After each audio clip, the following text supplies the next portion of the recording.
السلام علیکم ورحمۃ اللہ وبرکاتہ. کیسے ہیں آپ سب لوگ؟ اللہ تعالیٰ سب کو صحت اور ایمان کی بہترین حالت میں رکھے. نحمده ونصلي على رسوله الكريم اما بعد فاعوذ بالله من الشيطان الرجيم بسم الله الرحمن الرحيم رب اشرح لي صدري ويسر لي امري واحلل عقدة من لساني يفقهوا قولي. قرآن مجید نور ہے. اللہ سبحانہ وتعالیٰ فرماتے یا ایہا الناس قد جاءکم برہان من ربکم وانزلنا الیکم نورا مبینا. لوگوں تمہارے رب کی طرف سے تمہارے پاس دلیل روشن آ گئی ہے اور ہم نے تمہاری طرف ایسی روشنی بھیج دی ہے جو تمہیں صاف صاف راستہ دکھانے والی ہے. نور روشنی کیا دکھاتی ہے؟ یعنی اندھیروں میں راہ دکھاتی ہے.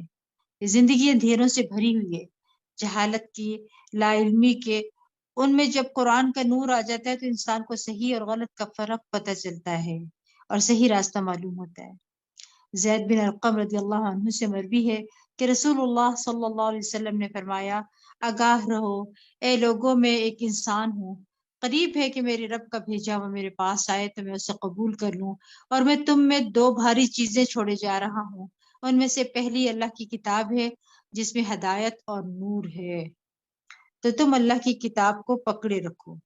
اب یہ نہیں کہ صرف رمضان میں پکڑے رکھو، بلکہ بعد میں بھی پکڑے رکھو، اور اس کے ساتھ مضبوطی سے جڑے رہو، یعنی اسے اپنی زندگی کا حصہ بنا رہے ہو. اور آپ صلی اللہ علیہ وسلم نے اللہ کی کتاب پر بہت زور دیا اور اس کی خوب رغبت دلائی ہے.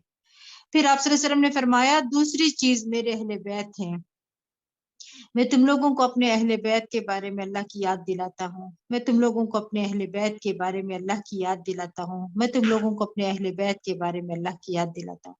یعنی ان کے ساتھ احسان کا رویہ اختیار کرنا. تو ہمارے لیے لازم ہے کہ ہم زندگی کے اس سفر میں رسول اللہ صلی اللہ علیہ وسلم کے ارشادات کو یاد رکھیں. ناواں پارہ. بسم الله الرحمن الرحيم قال الملأ الذين استكبروا من قومه لنخرجنك يا شعيب والذين آمنوا معك من قريتنا أو لتعودن في ملتنا قال أولو كنا كارهين. بارك الله فيك. قال الملأ الذين استكبروا من قومه لنخرجنك يا شعيب والذين آمنوا معك من قريتنا أو لتعودن في ملتنا قال أولو كنا كارهين.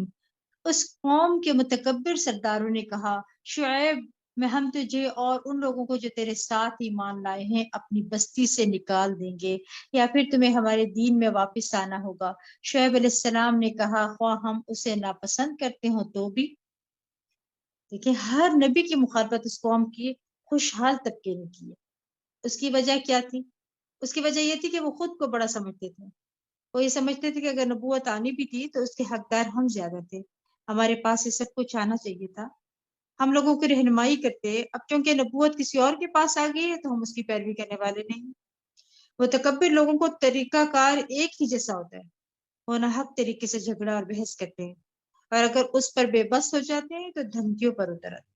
یہاں وہ دھمکیاں دے رہے ہیں کہ ہم تمہیں اپنی قوم اور ملک سے نکال دیں گے، اور تمہارے اوپر ایمان لے آئے ہیں ان کو بھی نکال دیں گے. یعنی جو لوگ تمہارے اوپر ایمان لائے ہیں ہم ان کو بھی نکال دیں گے، یا پھر لازماً تمہیں ہماری ملت میں واپس آنا ہوگا، ہمارے طریقوں کو فالو کرنا ہوگا.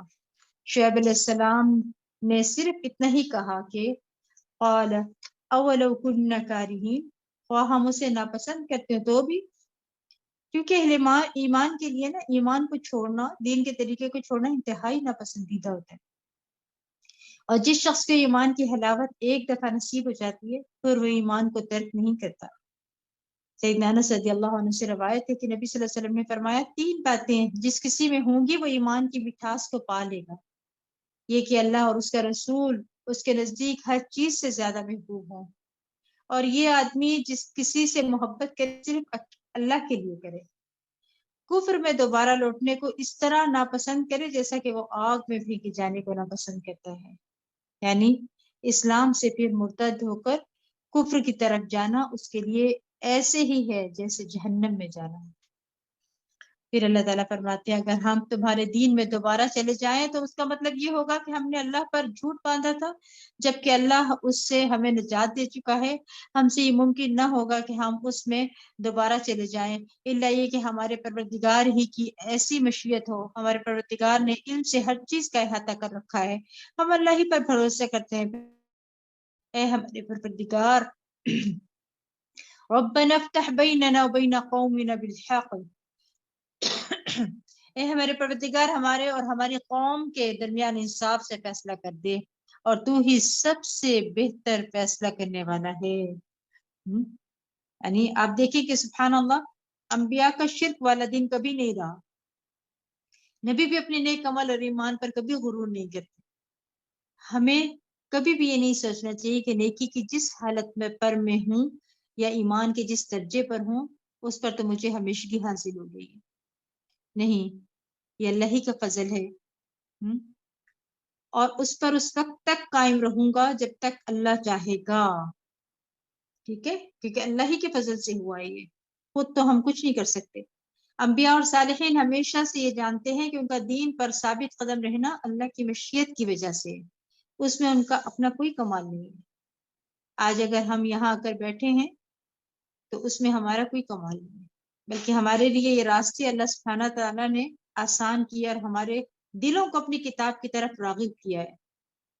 یاد رکھیے دل اللہ کے ہاتھ میں ہے، اسی لیے نبی کریم صلی اللہ علیہ وسلم یہ کثرت سے دعا مانگا کرتے تھے، حالانکہ وہ اللہ کے رسول تھے، اور کیا دعا تھی؟ یا مقلب القلوب ثبت قلبی علی دینک، اے دلوں کو پھیرنے والے میرے دل کو اپنے دین پر ثابت قدمی عطا فرما۔ تو ہم سب کو بھی اس راستے پر ثابت قدمی کی دعا کرنی چاہیے۔ ایک مرتبہ صحابہ نے عرض کیا رسول اللہ صلی اللہ علیہ وسلم، ہم آپ پر آپ کی تعلیمات پر ایمان لائے ہیں، کیا آپ کو ہمارے متعلق کسی چیز سے خطرہ ہے کہ ہم پھر جائیں گے؟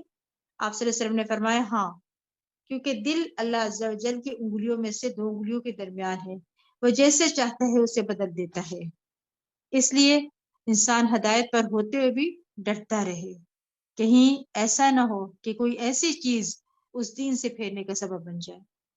خصوصاً جب انسان کو ایمان کی، دین کی، قرآن کے علم کی حلاوت محسوس ہونے لگتی ہے نا، تو وہ سب سے زیادہ قیمتی چیز اس کو سمجھتا ہے اور اس پر قائم رہنے کی پھر دعا بھی کرتا ہے۔ اپنا کمال نہیں سمجھتا وہ، یاد رکھیے ایک لمحہ میں دل پلٹ سکتے ہیں، ایمان سے کفر کی طرف الٹ سکتے ہیں۔ جبیر بن نضیر رضی اللہ عنہ سے مروی ہے کہ میں حمص میں ابو درداء رضی اللہ عنہ کے پاس ان کے گھر گیا تو وہ اپنی مسجد میں کھڑے ہو کر نماز پڑھ رہے تھے۔ جب وہ تشہد میں بیٹھے تو نفاق سے اللہ عز و جل کی پناہ مانگنے لگے۔ جب انہوں نے سلام پھیرا تو میں نے ان سے کہا، اے ابو درداء، اللہ آپ کو معاف فرمائے، آپ کا نفاق سے کیا تعلق؟ آپ کو کیوں منافقت سے ڈر لگ رہا ہے؟ اور آپ اور نفاق کا کیا جوڑ؟ انہوں نے 3 دفعہ کہا، اللہم غفران، اللہم غفرن، اللہم غفرن، اللہ تو معاف کر دینا۔ اللہ کی قسم، ایک آدمی ایک گھڑی میں ہی ایک فتنے میں ڈال دیا جاتا ہے اور وہ اپنے دین سے پھر جاتا ہے۔ یعنی بعض اوقات شیطان کوئی ایسا وسوسہ دل میں ڈال دیتا ہے کہ انسان کہیں سے کہیں پہنچ جاتا ہے۔ تو اس لیے بہت ضروری ہے کہ انسان اللہ سے استقامت مانگتا رہے اور یہ دعا کثرت کے ساتھ مانگا کرے۔ پھر اللہ تعالیٰ فرماتے ہیں کہ اس کی قوم کے کافر سرداروں نے کہا، اگر تم لوگوں نے شعیب کی پیروی کی تو تم نقصان اٹھاؤ گے۔ پھر انہیں ایک خطرناک زلزلے نے آ لیا اور وہ اپنے گھروں میں اوندھے پڑے رہ گئے۔ یعنی انہوں نے شعیب علیہ السلام اور ان کے ساتھیوں کو ڈرایا تھا اور ان کو شہر سے باہر نکالنے کا پروگرام بنایا تھا، تو اللہ سبحانہ تعالیٰ نے ان پر زلزلہ بھیج دیا اور ان کو پکڑ لیا۔ پھر اللہ تعالیٰ فرماتے ہیں، جن لوگوں نے شعیب علیہ السلام کو جھٹلایا تو ان کی حالت یہ ہو گئی گویا وہ کبھی وہاں آباد ہی نہ ہوئے تھے۔ جنہوں نے شعیب علیہ السلام کو جھٹلایا تھا بالآخر وہی گھاٹے میں رہے۔ شعیب انہیں یہ کہتے ہوئے وہاں سے چلا گیا کہ اے میری قوم، میں نے تمہیں اپنے پروردگار کا پیغام پہنچا دیا تھا، ممکن حد تک میں تمہاری خیر خواہی کرتا رہا، تو اب میں ان لوگوں پر کیسے افسوس کروں جو انکار کرتے رہتے ہیں۔ اور ہم نے جب بھی کسی بستی میں کوئی نبی بھیجا تو وہاں کے رہنے والوں کو سختی اور تکلیف میں مبتلا کیا تاکہ وہ عاجزی کی روش اختیار کریں، پھر ہم نے ان کی بدحالی کو خوشحالی میں بدل دیا، یہاں تک کہ وہ خوب پھلے پھولے اور کہنے لگے اچھے اور برے دن تو ہمارے ابا و اجداد پر آتے رہتے ہیں، پھر یکدم ہم نے انہیں پکڑ لیا، انہیں خبر تک ہی نہ ہوئی۔ یعنی خوشحالی اور بدحالی دونوں ہی امتحان کے دو پرچے ہوتے ہیں۔ تکلیف میں تو انسان سمجھتا ہے کہ میرے اوپر کوئی امتحان اور آزمائش ہے، شاید اللہ کی کوئی ناراضگی ہے، اس وجہ سے میرے حالات نہیں بدلتے، لیکن جب خوشحالی آتی ہے اور نعمتیں فراواں ہو جاتی ہیں تو انسان سب کچھ بھول جاتا ہے۔ انسان کے اندر یہ خیال آتا ہے کہ میرا رب مجھ سے بہت راضی ہے، لہٰذا وہ گناہ پر گناہ کرتا جاتا ہے، اللہ کی نافرمانیوں کی طرف چل پڑتا ہے اور توبہ استغفار بھی نہیں کرتا۔ تو اس لیے جب صحابہ کرام پر نعمتیں بہت زیادہ آ جاتی تھی تو وہ اس سے بھی بہت ڈرتے تھے کہ کہیں یہ رب کی طرف سے ڈھیل نہ ہو، استدراج نہ ہو، کہ اس کے بعد پکڑ نہ کھو کہیں۔ اس لیے نعمتوں کو بھی عاجزی کے ساتھ استعمال کرنا چاہیے اور اس میں سے اللہ کا اور بندوں کا حق نکالتے رہنا چاہیے تاکہ شکر ادا ہوتا رہے اور نعمتیں برقرار رہیں۔ پھر اللہ تعالیٰ فرماتے ہیں کہ وَلَوْ أَنَّ أَهْلَ الْقُرَىٰ آمَنُوا وَاتَّقَوْا لَفَتَحْنَا عَلَيْهِمْ بَرَكَاتٍ مِّنَ السَّمَاءِ وَالْأَرْضِ وَلَٰكِن كَذَّبُوا فَأَخَذْنَاهُم بِمَا كَانُوا يَكْسِبُونَ۔ اور اگر یہ بستیوں والے ایمان لاتے اور اللہ کی نافرمانی سے بچتے تو ہم اس پر آسمان اور زمین کی برکات کے دروازے کھول دیتے، لیکن انہوں نے تو جھٹلایا، پھر ہم نے انہیں ان کی کرتوتوں کی پاداش میں دھر لیا۔ یعنی اب یہاں بتا دیا گیا کہ نعمتیں کیسے برقرار ہوتی ہیں۔ دو چیزیں اللہ کو راضی کرنے والی ہیں، کیا ہیں؟ ایمان اور تقوی۔ پھر فرمایا کیا یہ بستیوں والے اس بات سے نہ ڈر ہو گئے کہ رات کے وقت ان پر ہمارا عذاب آ جائے اور وہ سوئے ہوئے ہوں؟ یعنی اچانک پکڑ عذاب کی شکل ہوتی ہے۔ پھر فرمایا یا وہ اس بات سے نہ ڈر ہو گئے کہ چاش کے وقت ان پر ہمارا عذاب آئے اور وہ کھیل رہے ہوں؟ کیا یہ لوگ اللہ کی چال سے بے خوف ہو گئے؟ حالانکہ اللہ کی چال سے وہی قوم بے خوف ہوتی ہے جو نقصان اٹھانے والی ہو۔ یعنی آپ دیکھیں کہ اللہ تعالیٰ کا ان کے خلاف چال چلنا کیا ہوتا ہے کہ پہلے انہیں مہلت اور ڈھیل دے، ان پر دنیا کی زندگی کے انعامات عام کر دے اور پھر اچانک رسی کھینچ لے۔ حسن بصری کہتے ہیں کہ مومن نیک کام کرتے ہوئے بھی ڈرتا ہے، لرزتا خوف کھاتا ہے۔ ہم سب کو اپنے بارے میں سوچنا چاہیے کہ نیکی کرتے ہوئے، خیرات کرتے ہوئے، کسی کی مدد کرتے ہوئے ہمارے دل کا کیا حال ہوتا ہے، اور فاجر گناہ کے کام کرتے ہوئے بھی امن اور سکون میں ہوتا ہے، بڑی بڑی نافرمانیاں کر کے بھی بڑا خوش ہوتا ہے۔ رسول اللہ صلی اللہ علیہ وسلم نے فرمایا بے شک مومن اپنے گناہوں کو ایسے دیکھتا ہے جیسے وہ کسی پہاڑ کے نیچے بیٹھا ہو اور اسے یہ خطرہ ہو کہ یہ پہاڑ اس کے اوپر نہ گر جائے، جبکہ فاسق اپنے گناہوں کو اس طرح دیکھتا ہے کہ جیسے کوئی مکھی اس کی ناک پر بیٹھی اور اسے اس نے ہاتھ کے اشارے سے اڑا دیا۔ یعنی اس کو اپنے گناہ سے کوئی ڈر نہیں لگتا اور اس کو برا ہی نہیں سمجھتا، اسی لیے تو توبہ نہیں کرتا۔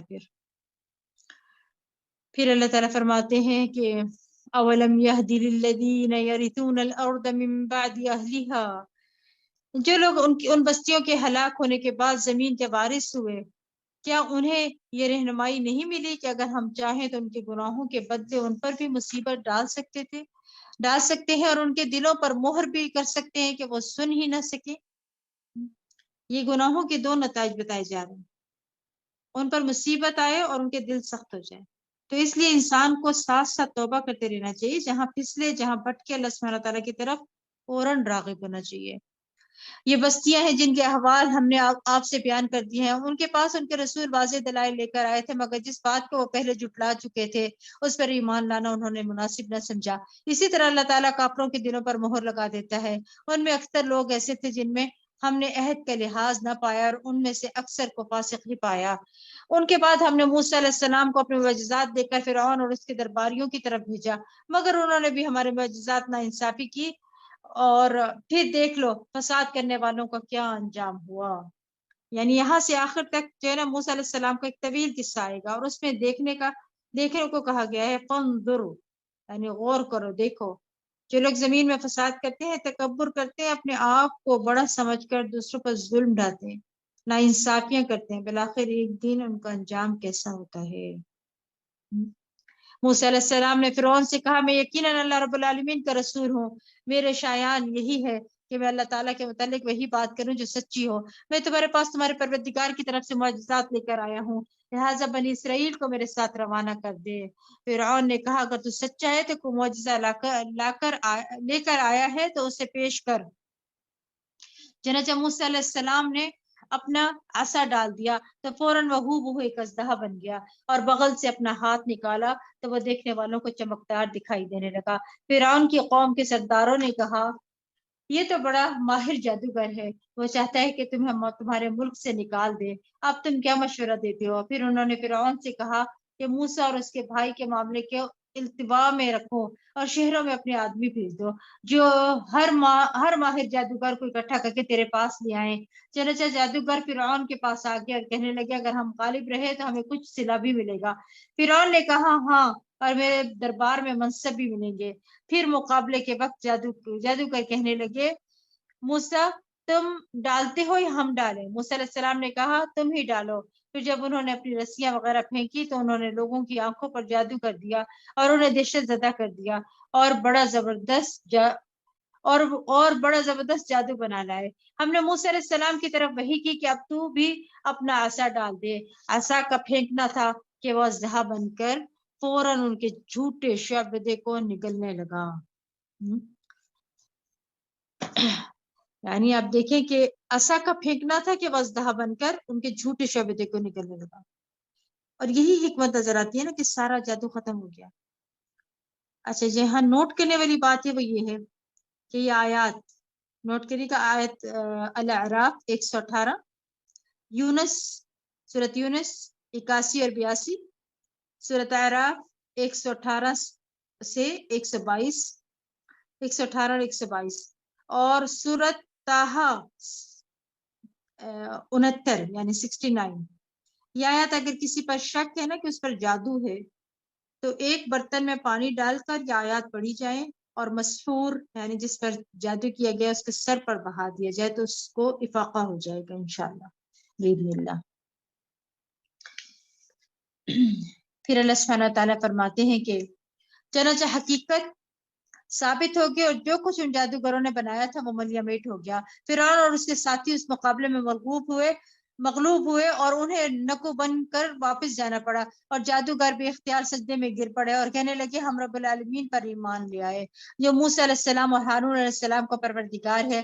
فرعون نے انہیں کہا بیشتر اس کے کہ میں تمہیں اجازت دیتا تو تم موسیٰ پر ایمان لے آئے، یقیناً یہ تمہاری ایک سازش تھی جو تم نے اس شہر دار سلطنت میں کی ہے تاکہ اس کے باشندوں کو یہاں سے نکال دو، سو تمہیں جلد ہی اس کا انجام معلوم ہو جائے گا۔ میں تمہارے ہاتھ اور پاؤں مخالف سمتوں سے کاٹ دوں گا، پھر تم کو سولی پر چڑھا دوں گا۔ دیکھیں اگر مخالف سمتوں سے ہاتھ اور پاؤں نہ کاٹے نا تو انسان کی موت واقع ہو جاتی ہے۔ اور پھر کیا کہا جا رہا ہے، جادوگر کہنے لگے ہم یقیناً اپنے پروردگار کی طرف لوٹ کر جانے والے ہیں، اور ہماری کون سی بات تجھے بری لگی ہے بجز اس کے کہ جب ہمارے پاس پروردگار کی نشانیاں آ گئیں تو ہم ان پر ایمان لے آئے۔ پھر انہوں نے دعا کی کہ اے ہمارے پروردگار ہم پر صبر کا فیضان کر دے۔ کیا فرمایا کہ ربنا افرغ علینا صبرا وتوفنا مسلمین، اے ہمارے پروردگار ہم پر صبر کا فیضان کر اور اس حال میں موت دے کہ ہم فرما بردار ہوں۔ اب دیکھیں ابھی مصیبت نہیں ہے، پہلے ہی صبر کی دعا کر رہے ہیں، کتنا خوبصورت سبق ہے، اور موت آئے تو فرما برداری میں آئے، مانگا بھی کیا صبر انڈیل دے تاکہ ہمارا دل صبر سے بھر جائے۔ یعنی جادوگر صبر سے مقابلہ کرنا چاہ رہے تھے کیونکہ فرعون کی دھمکی معمولی دھمکی نہیں تھی۔ اپنے آپ کو اس جگہ رکھ کر سوچئے کہ کوئی اس طرح کی دھمکی دے تو خوف کا کیا حال ہوگا۔ تو پھر سیکھنے کی بات ہمارے لیے کیا ہے یہاں پر کہ بڑے بڑے سے گھبرا دینے والے موقع پر بھی انسان کو ہمت نہیں ہارنی چاہیے، اللہ تعالیٰ کی طرف رجوع کرنا چاہیے۔ اور اور توفنا مسلمین سے کیا مطلب ہے؟ یعنی کہ پھر انہوں نے اسلام پر فوت ہونے کی دعا مانگی، کیونکہ اب زندگی میں کوئی رغبت نہیں رہی تھی، اور انہیں فرعون کی دھمکی کوئی پرواہ بھی نہیں تھی۔ ان کا مقصد کیا تھا؟ آخرت میں نجات، جو کچھ اللہ کے پاس ہے اسے حاصل کرنے میں کامیاب ہو جائے۔ اور ان باتوں سے فرعون اور ذلیل ہو گیا یہ بات سن کر، اور اس کی دھمکیاں بیکار ہو گئی۔ ٹھیک ہے، یاد رکھیے کوئی مشکل چھوٹی ہو یا بڑی، سب سے پہلے ہمارے دل میں اللہ تعالیٰ کا خیال آنا چاہیے، اس سے دعا کرنی چاہیے۔ پھر دیکھیں اللہ سبحانہ تعالیٰ کیا فرماتے ہیں، اور فرعون کی قوم کے سردار فرعون سے کہنے لگے، کیا تو موسیٰ اور اس کی قوم کو یوں ہی چھوڑ دے گا کہ زمین میں فساد مچاتے پھرے اور تجھے اور تیرے معبودوں کو چھوڑ دے؟ وہ کہنے لگا، میں ان کے بیٹوں کو مروا ڈالوں گا اور ان کی عورتوں کو زندہ رہنے دوں گا، اور ہمیں ان پر پوری قدرت حاصل ہے۔ موسیٰ علیہ السلام نے اپنی قوم سے کہا، اللہ سے مدد مانگو اور صبر کرو، یہ زمین اللہ کی ہے اور وہ اپنے بندوں میں سے جسے چاہے اس کا وارث بنا دے، اور انجام خیر تو پرہیزگاروں ہی کے لیے ہے۔ یعنی یہ مشکل تو ٹل جائے گی، پھر خوشحالی آئے گی، تو اس کے ساتھ بھی ایک آزمائش ساتھ آئے گی، تاکہ دیکھا جائے کہ تم کرتے کیا ہو۔ اللہ تعالیٰ ہم سے ہر حال میں یہ دیکھتے ہیں کہ ہم کرتے کیا ہیں، خوشی کے موقع پر کیا کرتے ہیں، غم یا دکھ کے موقع پر کیا کرتے ہیں۔ جب کوئی ہمارے ساتھ اچھا سلوک کرتا ہے تو ہم کیا کرتے ہیں، جب کوئی برا کرتا ہے تو ہم کیا کرتے ہیں۔ وہ ہر وقت دیکھ رہا ہے کہ ہم کیا کر رہے ہیں، تو ہم سب کو اپنے عمل کی فکر ہونی چاہیے مختلف حالات میں، کہ ہمارا ریئیکشن کیا ہے، یہی ہمارا عمل ہوتا ہے نا، اور اسی پر ہماری جزا اور سزا لکھی جاتی ہے نا۔ پھر اللہ تعالیٰ فرماتے ہیں کہ وہ موسیٰ علیہ السلام نے کہنے لگے، تمہارے آنے سے پہلے بھی ہمیں دکھ دیا جاتا تھا اور تمہارے آنے کے بعد بھی دیا جا رہا ہے۔ موسیٰ نے جواب دیا، ان قریب تمہارا پروردگار تمہارے دشمن کو ہلاک کر دے گا اور اس سے زمین میں تمہیں خلیفہ بنا دے گا، پھر دیکھے گا کہ تم کیسے عمل کرتے ہو۔ پھر ہم نے آل فرعون کو کئی سال تک قحط اور پیداوار کی کمی میں مبتلا رکھا کہ شاید وہ کوئی سبق حاصل کریں۔ یعنی ویسے اللہ کا بڑا کرم ہے، ایسے لوگوں کو برداشت کرنا، ہمارے پاس طاقت ہو تو ہم ایک لمحے میں ایسے لوگوں کو نیست و نابود کر دیں۔ باقی اللہ تعالیٰ الصبور ہے، انتہا درجے کا صبر کرنے والا، پھر الحلیم ہے، بے حد برداشت کرنے والا، بردبار ہے۔ اب قوم فرعون کا ایک اور امتحان ہوا، قحط سالی، خشک سالی، یعنی پیداوار آسمانی آفتوں سے ہلاک ہو جاتی، فصلیں ماری جاتی، یا کچھ اگتا ہی نہیں تھا۔ سختیاں، تکلیفیں، آزمائشیں انسان کا دل کرتی ہے نا، دل نرم کرتی ہے، انسان کے اندر جھکاؤ آتا ہے، اور اللہ تعالیٰ کے پاس جو کچھ اجر و ثواب ہے، سختی کے وقت دل اسی کی طرف راغب ہوتا ہے۔ جب دنیا والے دل توڑتے ہیں تو پھر انسان اللہ کی طرف راغب ہوتا ہے۔ جب دنیا اس سے چھن جاتی ہے تو انسان جنت کی نعمتوں کو یاد کرتا ہے، اور اگر دنیا ہی جنت بن جائے تو اصل جنت بھول جاتی ہے انسان کو۔ پھر کیا فرمایا یہاں پہ، پھر جب انہیں کوئی بھلائی پہنچتی ہے تو کہتے ہیں کہ ہم اس کے مستحق تھے، اور جب کوئی تکلیف پہنچتی ہے تو اس سے موسیٰ اور اس کے ساتھیوں کی نحست بتلاتے ہیں، حالانکہ نحست اللہ کے ہاں ان کی اپنی تھی، لیکن ان میں اکثر لوگ یہ بات سمجھتے ہی نہ تھے۔ یعنی یاد رکھیے، نعمت ملنے کو کبھی اپنا کمال نہ سمجھے، کیونکہ یہ بھی ایک امتحان ہوتا ہے۔ انسان کبھی یہ نہ کہے کہ مجھے یہ چیز علم کی بنا پر ملی، یہ چیز مجھے طاقت کی بنا پر ملی، فلاں قابلیت اور ذہانت کی وجہ سے ملی ہے۔ اکثر یہ ہوتا ہے نا کہ جب کوئی کامیابی ملتی ہے تو بھول جاتے ہیں اور خود کریڈٹ لینے کی کوشش کرتے ہیں۔ ایک پروجیکٹ جو ہے وہ کیا کہتے ہیں، جو سانجھا ہوتا ہے نا، اس میں کامیابی ملے تو کوئی کہتا ہے کہ یہ میں نے کہا تھا، کوئی کہتا ہے یہ فلاں چیز مجھے اس وقت سوچی تھی، تو اس لیے یہ ہو گیا۔ گویا ہر شخص چاہتا ہے کہ وہ اس کو اپنا کمال بتائے۔ ہمارے منہ سے کیا لفظ نکلنا چاہیے؟ ھذا من فضل ربی، یہ میرے رب کا انعام ہے۔ اللہ نے توفیق دی، اس نے راستہ بھی سجھایا، رہنمائی دی، اس سے بندہ اللہ کا شکر گزار ہوتا ہے، جس سے وہ نعمت بھی باقی رہتی ہے اور آئندہ بھی نعمتوں میں اضافہ ہوتا ہے۔ لہٰذا آج اگر ہم یہاں بیٹھے ہیں یا کچھ کر رہے ہیں تو ھذا من فضل ربی۔ پھر اللہ تعالیٰ فرماتے ہیں کہ نیز وہ موسیٰ سے کہتے ہیں کہ ہمیں مسحور کرنے کے لیے جو بھی معجزہ تو ہمارے پاس لائے گا، ہم تیری بات کو ماننے والے نہیں۔ آخر ہم نے ان پر طوفان، ٹڈیاں، جوئیں، مینڈک اور خون کا عذاب ایک ایک کر کے مختلف وقتوں میں نشانیوں کے طور پہ بھیجا، پھر بھی وہ اکڑے ہی رہے کیونکہ وہ تھے ہی مجرم لوگ۔ آپ دیکھ لیں یہاں پہ کیا کیا عذاب آئے، طوفان آیا، عذاب ہوتے ہیں نا، گھر تباہ ہو جاتے ہیں، فصلیں تباہ ہو جاتی ہیں، پھر ٹڈی دل فصلوں کو تباہ کر دیتے، جوئیں انسان کی نیند خراب کر دیتے ہیں، نفرت انگیز چیز ہوتی ہے کہ انسان کی نیند سکون خراب کر دیتی ہے، گندگی کا سمبل ہوتی ہے نا۔ اور مینڈک کھانوں میں، ان کے گھروں میں، ان کے بستروں میں ہر جگہ اچھلتے پھرتے تھے۔ خون کا بھی عذاب آیا تھا، ان کے پانی میں خون مل گیا اور ان کو نکسیر کی بیماری لاحق ہو گئی، ہر وقت ناک سے خون بہتا رہتا۔ مختلف عذاب وقتاً فوقتاً ان کے اوپر آئے، پھر بھی وہ کیسے سخت لوگ تھے کہ کسی مصیبت پہ جھکے ہی نہیں کیونکہ وہ تھے ہی مجرم لوگ۔ پھر اللہ تعالیٰ فرماتے ہیں کہ وَلَمَّا وَقَعَ عَلَيْهِمُ الرِّجْسُ قَالُوا يَا مُوسَى ادْعُ لَنَا رَبَّكَ بِمَا عَهِدَ عِندَكَ، اور جب ان پر کوئی عذاب آن پڑتا ہے تو کہتے موسیٰ تیرے پروردگار نے تجھ سے جو دعا قبول کرنے کا عہد کیا ہوا تھا تو ہمارے لیے دعا کر، اگر تو ہم سے عذاب کو دور کر دے گا تو ہم یقیناً تجھ پر ایمان لے آئیں گے اور بنی اسرائیل کو تیرے ساتھ روانہ کر دیں گے۔ یعنی بنی اسرائیل اور فرعون دونوں موسیٰ علیہ السلام سے دعا کرنے کو کہتے، خود دعا نہیں کرتے تھے۔ خود دعا کرنا سب سے افضل ہوتا ہے کیونکہ انسان کا اپنے رب سے تعلق مضبوط ہوتا ہے نا، یہ عبادت کا نچوڑ بھی ہے، یہ عبادت کی قسم ہے یہ، ٹھیک ہے، دعا جو ہے۔ پھر فرمایا پھر جب ہم ان سے وہ عذاب، ایک اور قسم کا عذاب آنے کی مدت تک ہٹا دیتے تو عہد شکنی کر دیتے تھے۔ آخر ہم نے ان سے انتقام لیا اور انہیں سمندر میں غرق کر دیا کیونکہ ہماری آیات کو جھٹلاتے اور ان سے لاپرواہی برتتے تھے۔ آیات کی تکذیب، غفلت کسی چیز کو یاد کرنے سے ذہن کا بہک جانا ہوتا ہے نا، انہوں نے جان بوجھ کر غفلت اختیار کی، یعنی انہوں نے آیات پر غور و فکر کرنے سے روگردانی کی اور جو نشانیاں اللہ تعالیٰ نے موسیٰ علیہ السلام کے ذریعے بھیجی تھی ان کے اوپر توجہ ہی نہ دی اور ان کے برے نتائج کو کچھ بھی نہ سمجھا انہوں نے۔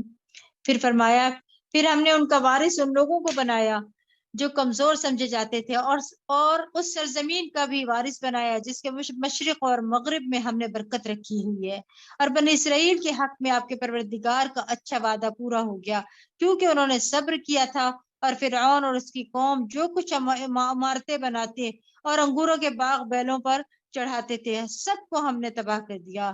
اور جب ہم نے بنی اسرائیل کو سمندر سے پار اتار دیا تو وہ ایک ایسی قوم کے پاس آئے جو اپنے بتوں کی عبادت میں لگے ہوئے تھے، کہنے لگے موسیٰ ہمیں بھی ایک ایسا الہ بنا دو جیسا ان لوگوں کو الہ ہے۔ موسیٰ نے کہا بلا شبہ تم بڑے جاہل لوگ ہو۔ موسیٰ نے کہا تم بڑے جاہل نہ سمجھ لوگ، اللہ نے تمہیں فرعون جیسے ظالم سے نجات دی اور وہاں سے نکل کر آزاد ہو کر اللہ ہی کے ساتھ ناانصافی کر رہے ہو، شرک کرنے لگے ہو۔ بنی اسرائیل نے بت بنا کر دینے کا کیوں کہا تھا؟ سلمان، بنی اسرائیل اگرچہ اپنے وقت میں کے مسلمان قوم تھی لیکن طویل عرصے تک فرعونیوں کی غلامی کی وجہ سے ان کی معاشرت سے متاثر ہو چکی تھی، ان کے طریقے عبادت وغیرہ سے بھی متاثر تھی۔ ان کے ہاں گائے کی پوجا ہوتی تھی تو انہوں نے بھی کہا کہ ہمیں بھی ایسا ہی کوئی بت بنا دیا جائے۔ قال انکم قوم تجہلون، سب سے بڑی جہالت اپنے اصل خالق، اپنے الہ، اپنے معبود سے بے خبری اور لا علمی ہے۔ ایک شخص کتنا بھی پڑھا لکھا ہو لیکن اپنے پیدا کرنے والے کو، اپنے خالق اور اپنے مالک، اپنے رازق کو نہ پہچانتا ہو تو وہ جاہل ہے، اور پھر اگر اس کے ساتھ کسی اور کو الہ بناتا ہو تو یہ بہت بڑا ظلم ہے۔ سب سے عظیم گناہ خالق کے ساتھ شریک ٹھہرانا ہے۔ سیدنا عبداللہ بن مسعود رضی اللہ عنہ نے بیان کیا کہ میں نے نبی کریم صلی اللہ علیہ وسلم سے پوچھا اللہ کے نزدیک کون سا گناہ سب سے بڑا ہے؟ آپ صلی اللہ علیہ وسلم نے فرمایا کیا تم اللہ کے ساتھ کسی کو برابر ٹھہراؤ حالانکہ اللہ نے ہی تم کو پیدا کیا ہے؟ میں نے عرض کیا باقی یہ تو بہت بڑا گناہ ہے۔ تو کیا ہے سب سے بڑا گناہ؟ گناہ کبیرہ کیا ہے؟ اللہ کے ساتھ کسی کو شریک ٹھہرانا۔ پھر اللہ سبحانہ تعالیٰ فرماتے ہیں کہ ان هؤلاء متبر ما هم فيه وباطل ما كانوا يعملون. یہ لوگ جس کام بت پرستی میں لگے ہوئے ہیں برباد ہونے والا ہے، اور جو کچھ وہ کر رہے ہیں سراسر باطل ہے.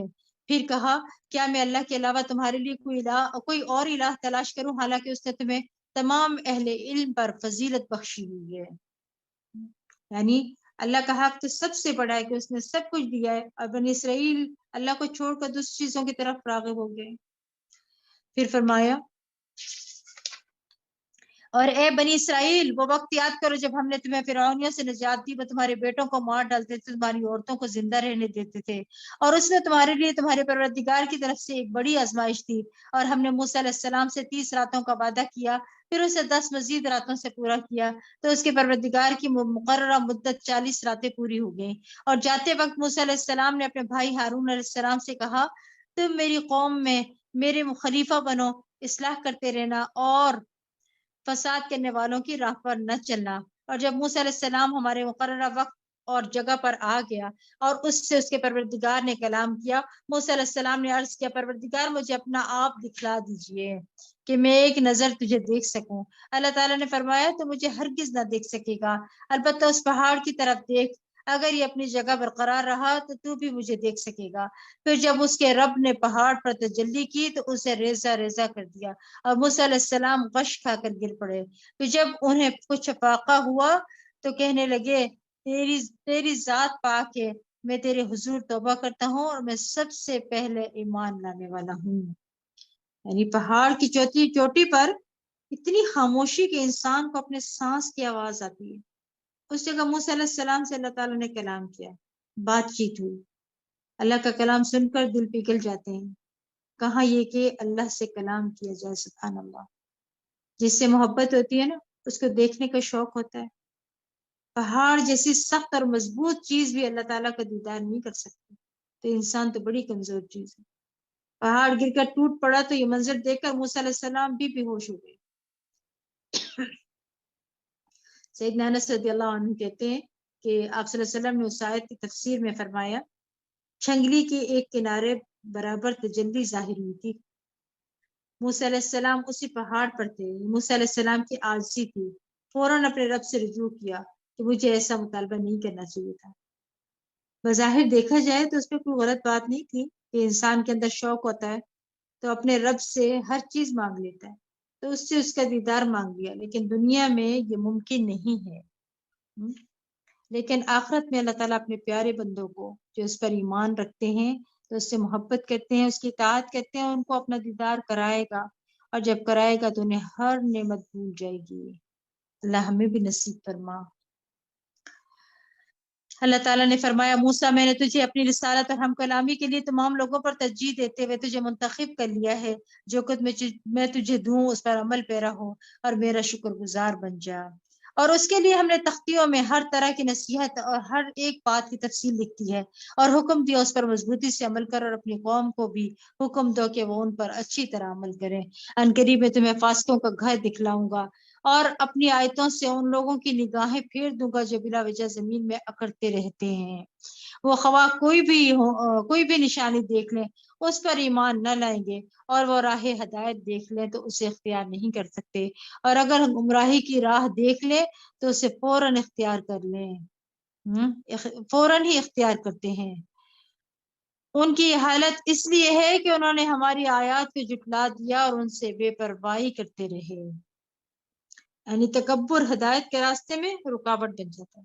اللہ تعالیٰ ایسے لوگوں کو غور و فکر کی صلاحیت ہی نہیں دیتا. حق سے ضد رکھنے کی وجہ سے انسان ہدایت سے محروم ہو جاتا ہے. علم سے محروم کرنے والے اسباب کون کون سے؟ تکبر، بے صبرا پن، حق سے ضد. کسی کا قول ہے نا علم، حیا اور تکبر رکھنے والا شخص حاصل نہیں کر سکتا. ان کے دلوں سے قرآن کے فہم کو روک لوں گا. پھر اللہ تعالیٰ کیا فرماتے ہیں کہ اور جن لوگوں نے ہماری آیات کو اور آخرت کی ملاقات کو جھٹلایا ان کے اعمال ضائع ہو گئے، اور انہیں وہی کچھ بدلہ دیا جائے گا جو کام وہ دنیا میں کرتے رہے. موسیٰ علیہ السلام کے طور پر طور پر جانے کے بعد اس کی قوم نے اپنے زیوروں سے ایک بچڑے کا جسم پتلا بنایا جس میں سے بیل کی آواز نکلتی تھی۔ ان لوگوں نے یہ نہ دیکھا کہ وہ نہ تو ان سے کوئی بات کرتا ہے اور نہ ہی ان کو راستہ دکھا سکتا ہے، پھر بھی انہوں نے اسے الہ بنا لیا، اور وہ تھے ہی بے انصاف لوگ۔ اور جب وہ شرمسار ہوئے اور دیکھا کہ وہ گمراہ ہو گئے تو کہنے لگے اگر ہمارے پروردگار نے ہم پر رحم نہ کیا اور ہمیں معاف نہ کیا تو ہم برباد ہو جائیں گے۔ اور جب موسیٰ علیہ السلام غصہ اور رنج سے بھرے ہوئے اپنی قوم کی طرف واپس آئے تو انہیں کہا تم لوگوں نے میرے بعد بہت بری جانشینی کی، تمہیں کیا جلدی پڑی تھی کہ اپنے پروردگار کے حکم کا بھی انتظار نہ کیا؟ پھر تختیاں پھینک دیں اور اپنے بھائی کو سر سے پکڑ کر اپنی طرف کھینچنے لگے۔ ہارون علیہ السلام نے کہا اے میری ماں کے بیٹے، ان لوگوں نے مجھے کمزور سمجھا اور قریب تھا کہ مجھے مار ہی ڈالتے، لہٰذا دشمنوں کو مجھ پر ہنسنے کا موقع نہ دو اور مجھے ان ظالم لوگوں کے ساتھ شامل نہ کرو۔ موسیٰ علیہ السلام نے تب دعا کی پروردگار مجھے اور میرے بھائی کو بخش دے اور ہمیں اپنی رحمت میں داخل فرما، تو ہی سب سے زیادہ رحم کرنے والا ہے۔ اللہ تعالیٰ نے جواب میں فرمایا جن لوگوں نے بچڑے کو الہ بنایا تھا ان پر ضرور ان کے پروردگار کا غضب نازل ہوگا اور وہ اس دنیا کی زندگی میں رسوا ہوں گے، اور اللہ پر افترا کرنے والوں کو ہم ایسے ہی سزا دیا کرتے ہیں۔ والذین عملوا السیئات ثم تابوا من بعدها وآمنوا ان ربک من بعدها لغفور رحیم۔ اور جن لوگوں نے برے عمل کیے پھر اس کے بعد توبہ کر لی اور ایمان لے آئے تو اس کے بعد تیرا پروردگار یقیناً بخشنے والا اور رحم کرنے والا ہے۔ یاد رکھیے گناہ کتنے بھی ہوں توبہ سے معافی ہو جاتی ہے، تمام گناہ معاف ہو جاتے ہیں۔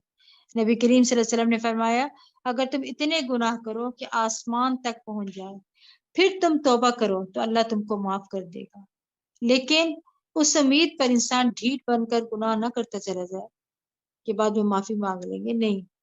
بعض غلطیاں جو بہت بڑی ہوتی ہیں نا بظاہر کرنے میں بہت چھوٹی ہوتی ہیں لیکن انجام ان کا اتنا بھیانک ہوتا ہے کہ زمین آسمان کی فضا کو بھر دے۔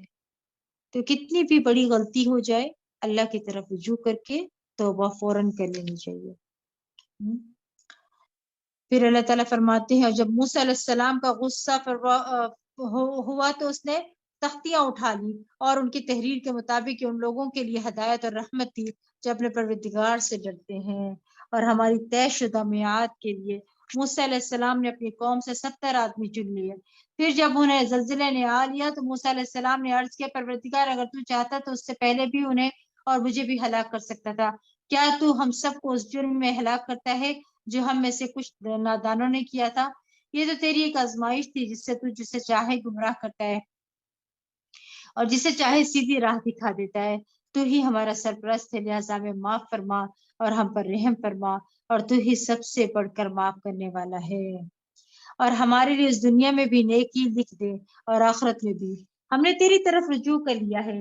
اللہ تعالیٰ نے جواب میں فرمایا سزا تو میں اسے ہی دیتا ہوں جسے چاہوں، مگر میری رحمت ہر چیز کو گھیرے ہوئے ہے، لہٰذا جو لوگ پرہیزگاری کرتے ہیں اللہ کی رحمت کس پر نازل ہوگی؟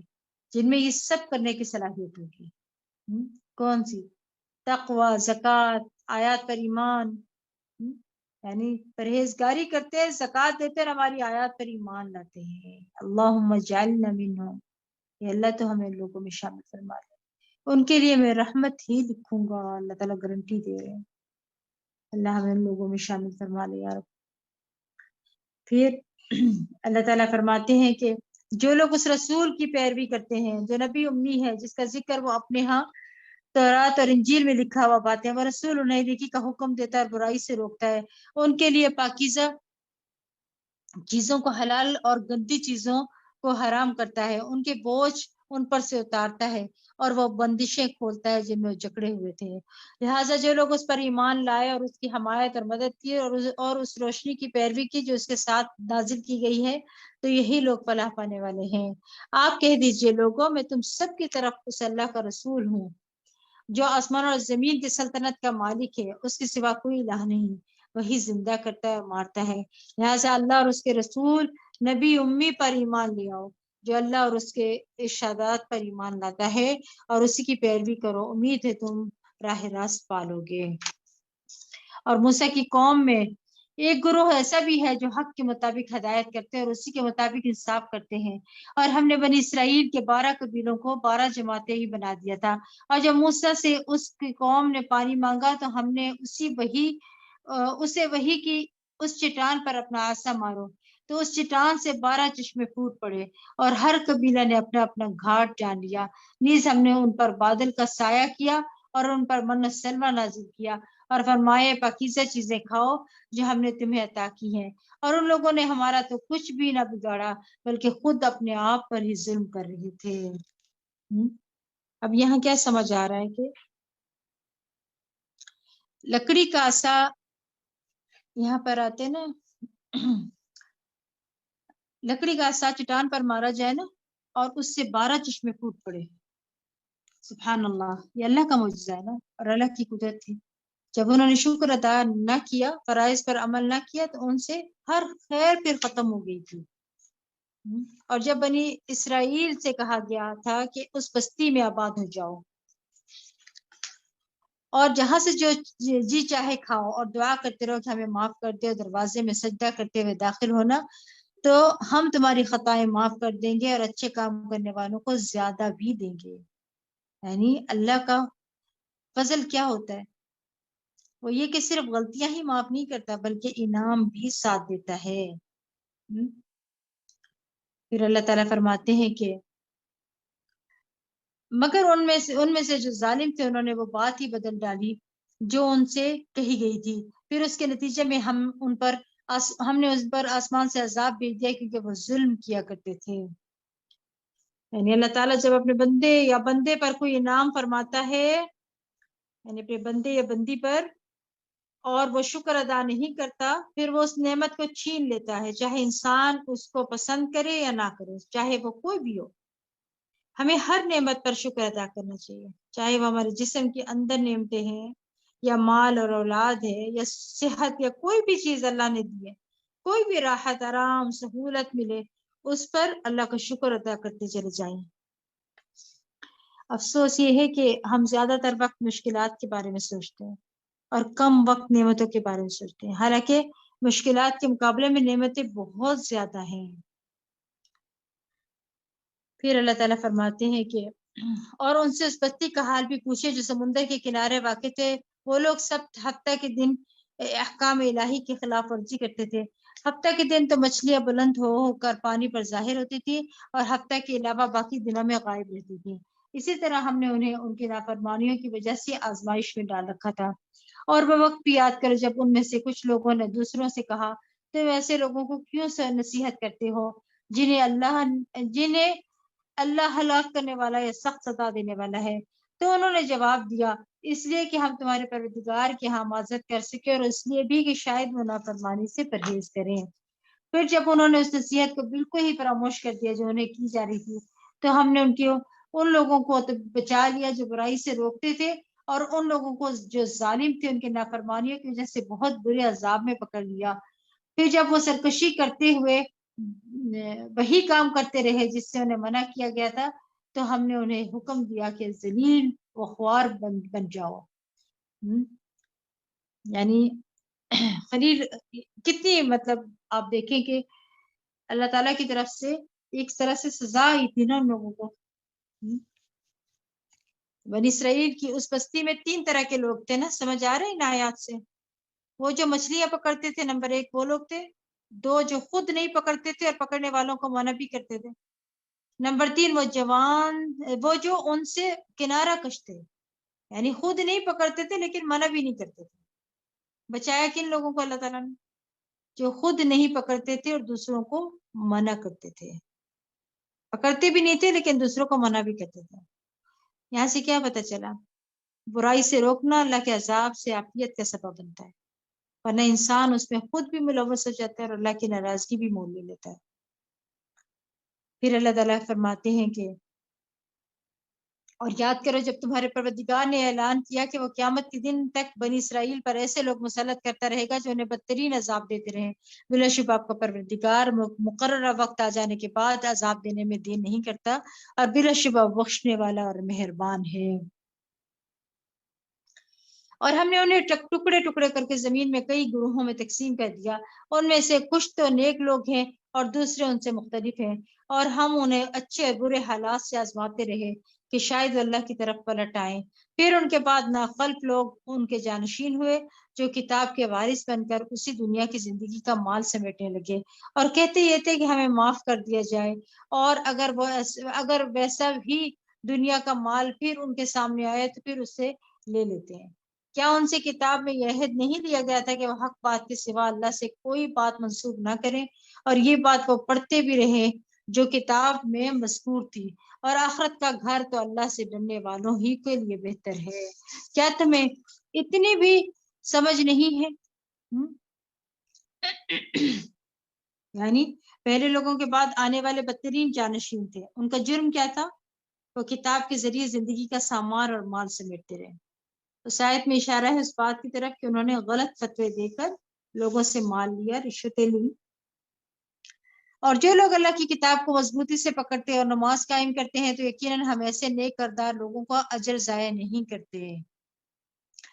اور وہ وقت یاد کرو جب ہم نے ان پر پہاڑ کو اس طرح لا کھڑا کیا تھا گویا وہ سائبان تھا، اور انہیں یقین ہو چلا تھا کہ وہ ان پر اپنی گرنے والی اور ان پر ابھی گرنے والا ہے۔ اس وقت ہم نے انہیں حکم دیا کہ جو کتاب ہم نے تمہیں دی ہے اسے مضبوطی کے ساتھ پکڑو، اور جو کچھ اس میں لکھا ہے اسے یاد رکھو تاکہ تم پرہیزگار بن سکو۔ کیا فرمایا جا رہا ہے یہاں پہ؟ تاکہ تم پرہیزگار بن سکو، مصیبت کے وقت بھی صبر مانگے تاکہ دل تھم جائے۔ یہاں ایک بہت اہم واقعہ کی طرف اشارہ جس کا ذکر کتاب اللہ سے ہمیں ملتا ہے، اور ایک بہت قیمتی معلومات میں اضافہ ہوتا ہے۔ قیامت تک جتنی بھی روحیں آنے والی تھی نا، اللہ تعالیٰ نے ان کو اکٹھا آدم کی پشت سے پیدا کر دیا، پھر ان سے خود خطاب کیا اور کیا فرمایا؟ الست بربکم، آیت نمبر 172 میں یہاں پہ وعدہ لیا گیا تھا ان سے، ٹھیک ہے۔ اور جو بات ہم کر رہے تھے 171 میں، یعنی کہ مومن ایک لمبا روزہ ہوتا ہے نا مومن کا، وہ جا کر کب ختم ہوتا ہے؟ قیامت کے دن ختم ہوگا۔ ساری زندگی پرہیز کرتے رہیں، ٹھیک ہے، اسی کو تقویٰ کہتے ہیں۔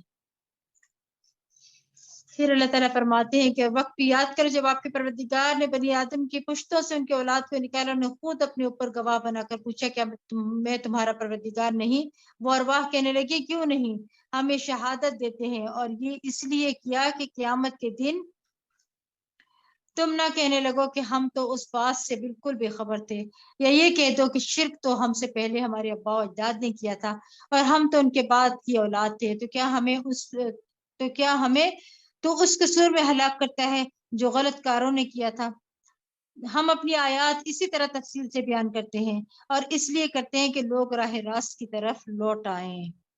اے نبی صلی اللہ علیہ وسلم، آپ انہیں اس شخص کا حال سنائیے جسے ہم نے اپنی نشانیاں دی تھی لیکن وہ ان کی پابندی سے نکل بھاگا، پھر شیطان اس کے پیچھے پڑ گیا، چنانچہ وہ گمراہ ہو گیا۔ اور کیا فرمایا؟ وَلَوْ شِئْنَا لَرَفَعْنَاهُ بِهَا وَلَكِنَّهُ أَخْلَدَ إِلَى الْأَرْضِ وَاتَّبَعَ هَوَاهُ فَمَثَلُهُ كَمَثَلِ الْكَلْبِ إِن تَحْمِلْ عَلَيْهِ يَلْهَث أَوْ تتركه يلهث ذلك مثل القوم الذين كذبوا بآياتنا فقصص القصص لعلهم يتفكرون۔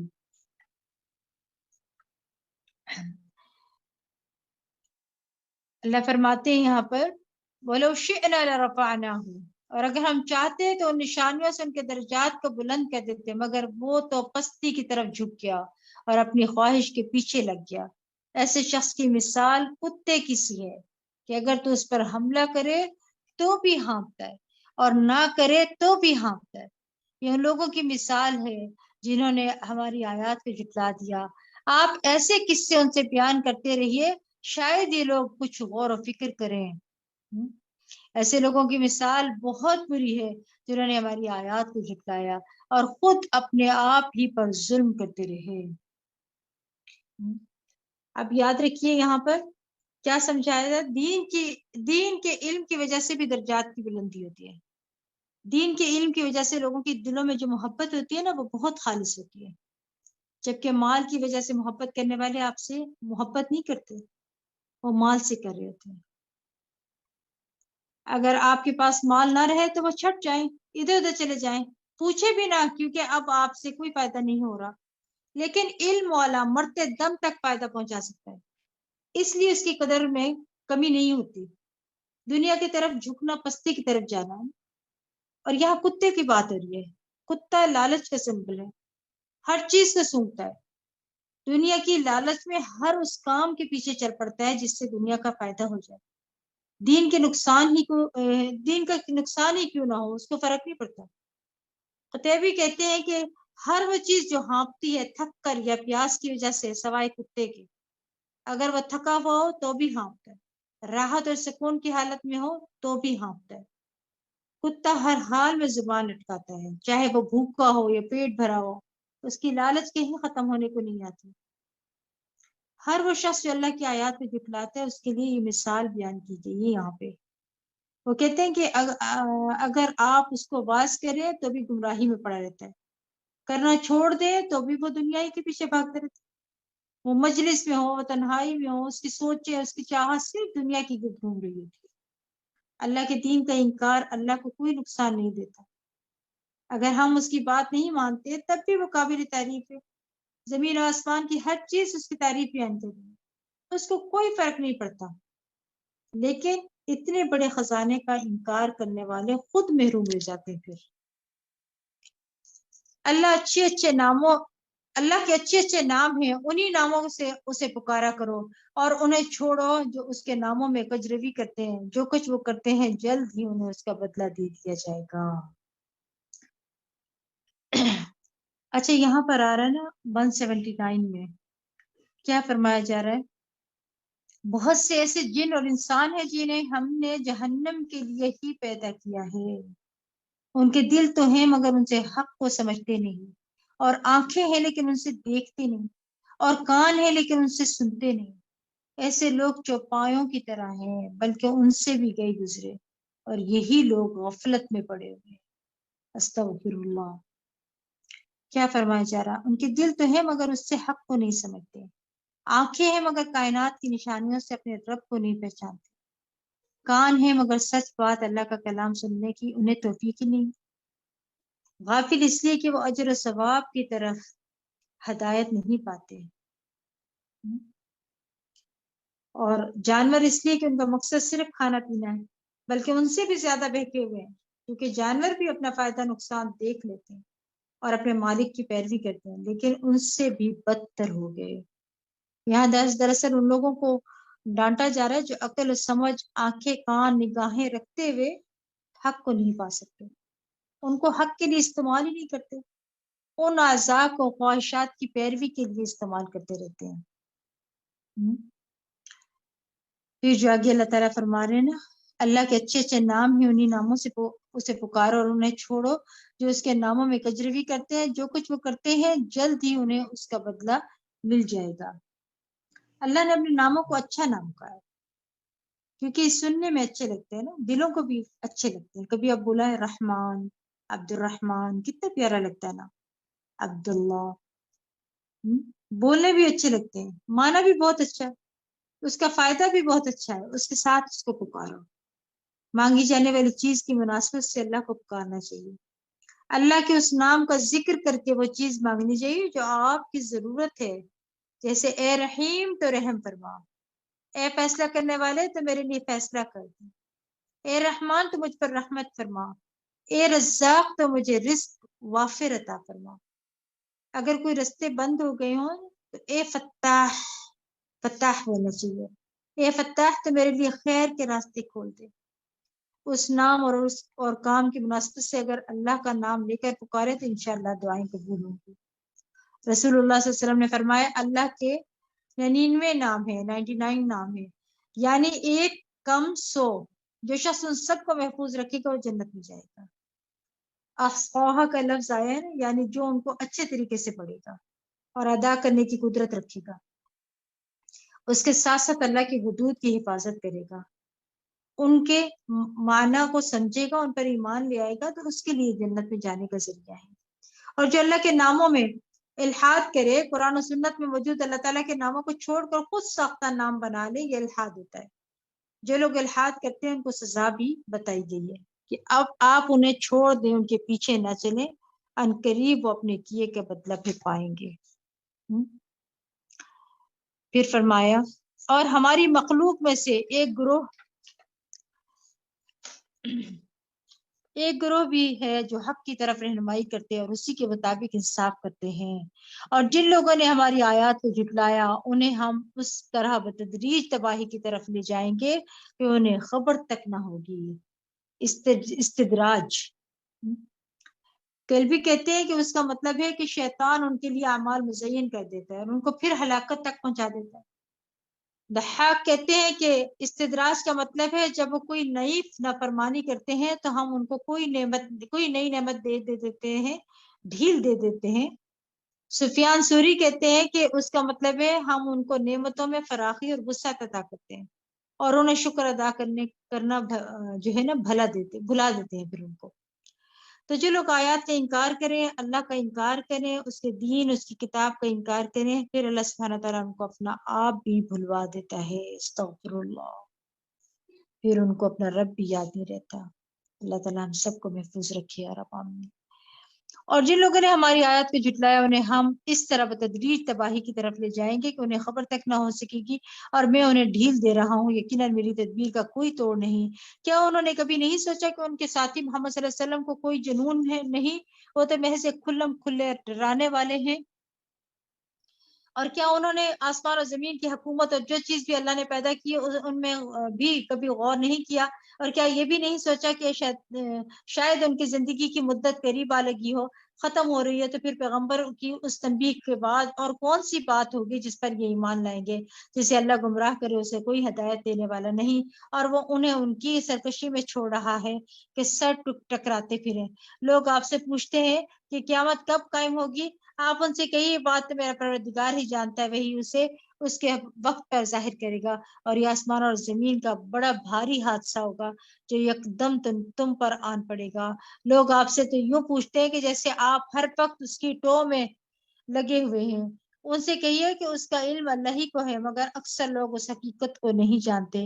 آپ کہہ دیجئے مجھے تو خود اپنے آپ کو بھی نفع نقصان پہنچانے کا اختیار نہیں، اللہ ہی ہے، جو کچھ چاہتا ہے وہ ہوتا ہے۔ اور اگر میں غیب جانتا ہوتا تو بہت سی بھلائیاں حاصل کر لیتا اور مجھے کبھی کوئی تکلیف نہ پہنچتی۔ میں تو محض ایک ڈرانے والا، بشارت دینے والا ہوں، اور لوگوں کے لیے جو ایمان لے آئے ہیں۔ نفع نقصان کا اصل مالک کون ہے؟ صرف اللہ۔ آپ کے پاس بھی اختیار نہیں ہے۔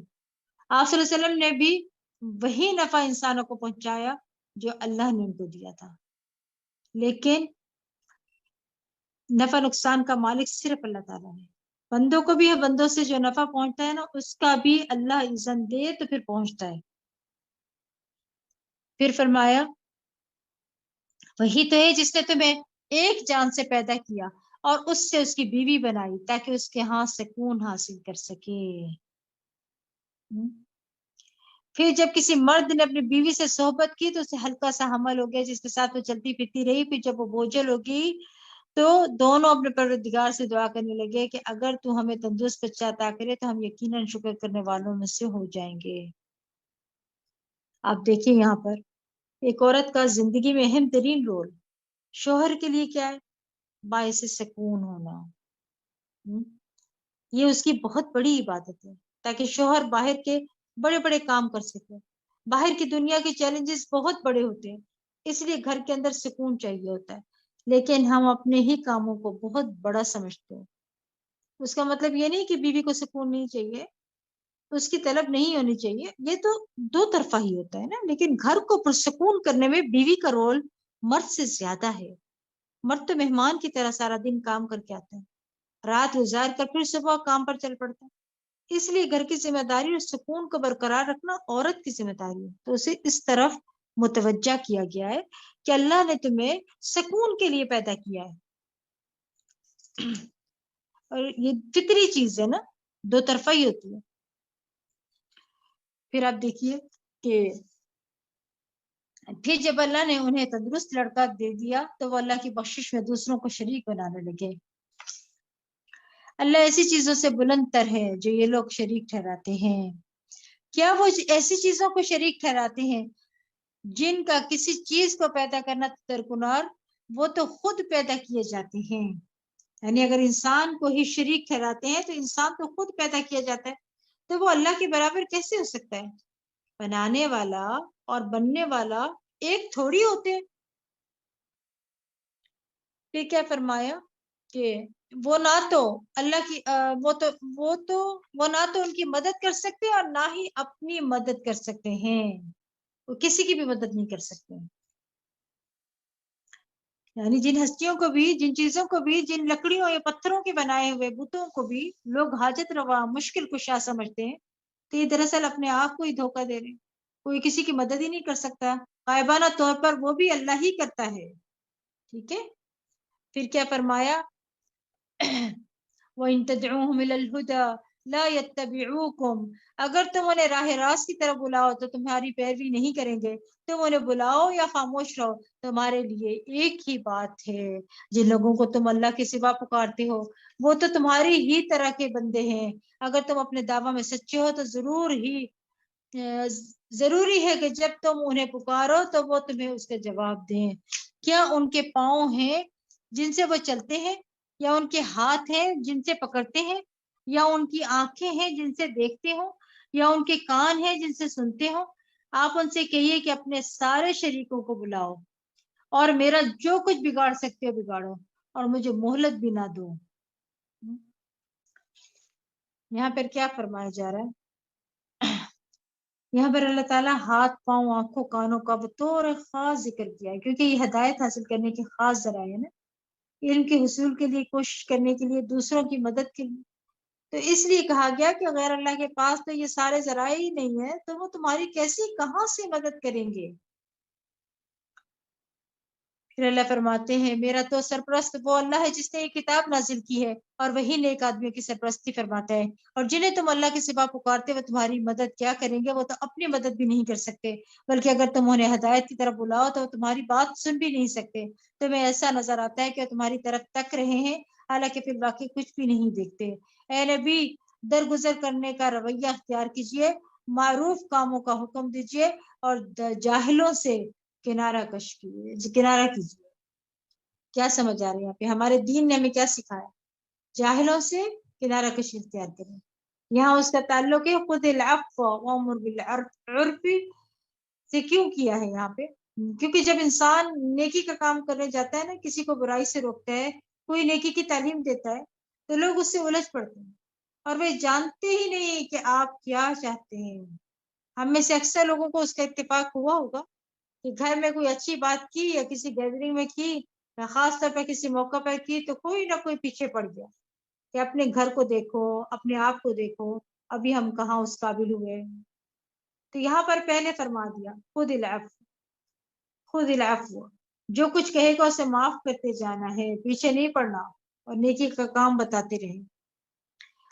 جب عمر رضی اللہ عنہ کے پاس گئے تو کہنے لگے اے خطاب کے بیٹے، بس اللہ کی قسم، نہ تو تم انصاف کرتے ہو، نہ تم ہمارے ساتھ کچھ سخاوت پیش آتے ہو. تو عمر رضی اللہ عنہ یہ سن کر غصہ ہوئے اور قریب تھا کہ اسے مارے. اس وقت ہرنے سے اسے کہا کہ اے امیر المومنین، اللہ نے اپنے نبی سے فرمایا خذ العفو وامر بالعرف واعرض عن الجاہلین. اللہ کی قسم، جب ہرنے قرآن مجید کی تلاوت کی تو عمر رضی اللہ عنہ وہی رک گئے اور آپ اللہ کی کتاب کے سامنے گردن جھکا دینے والے تھے. پھر کیا فرمایا؟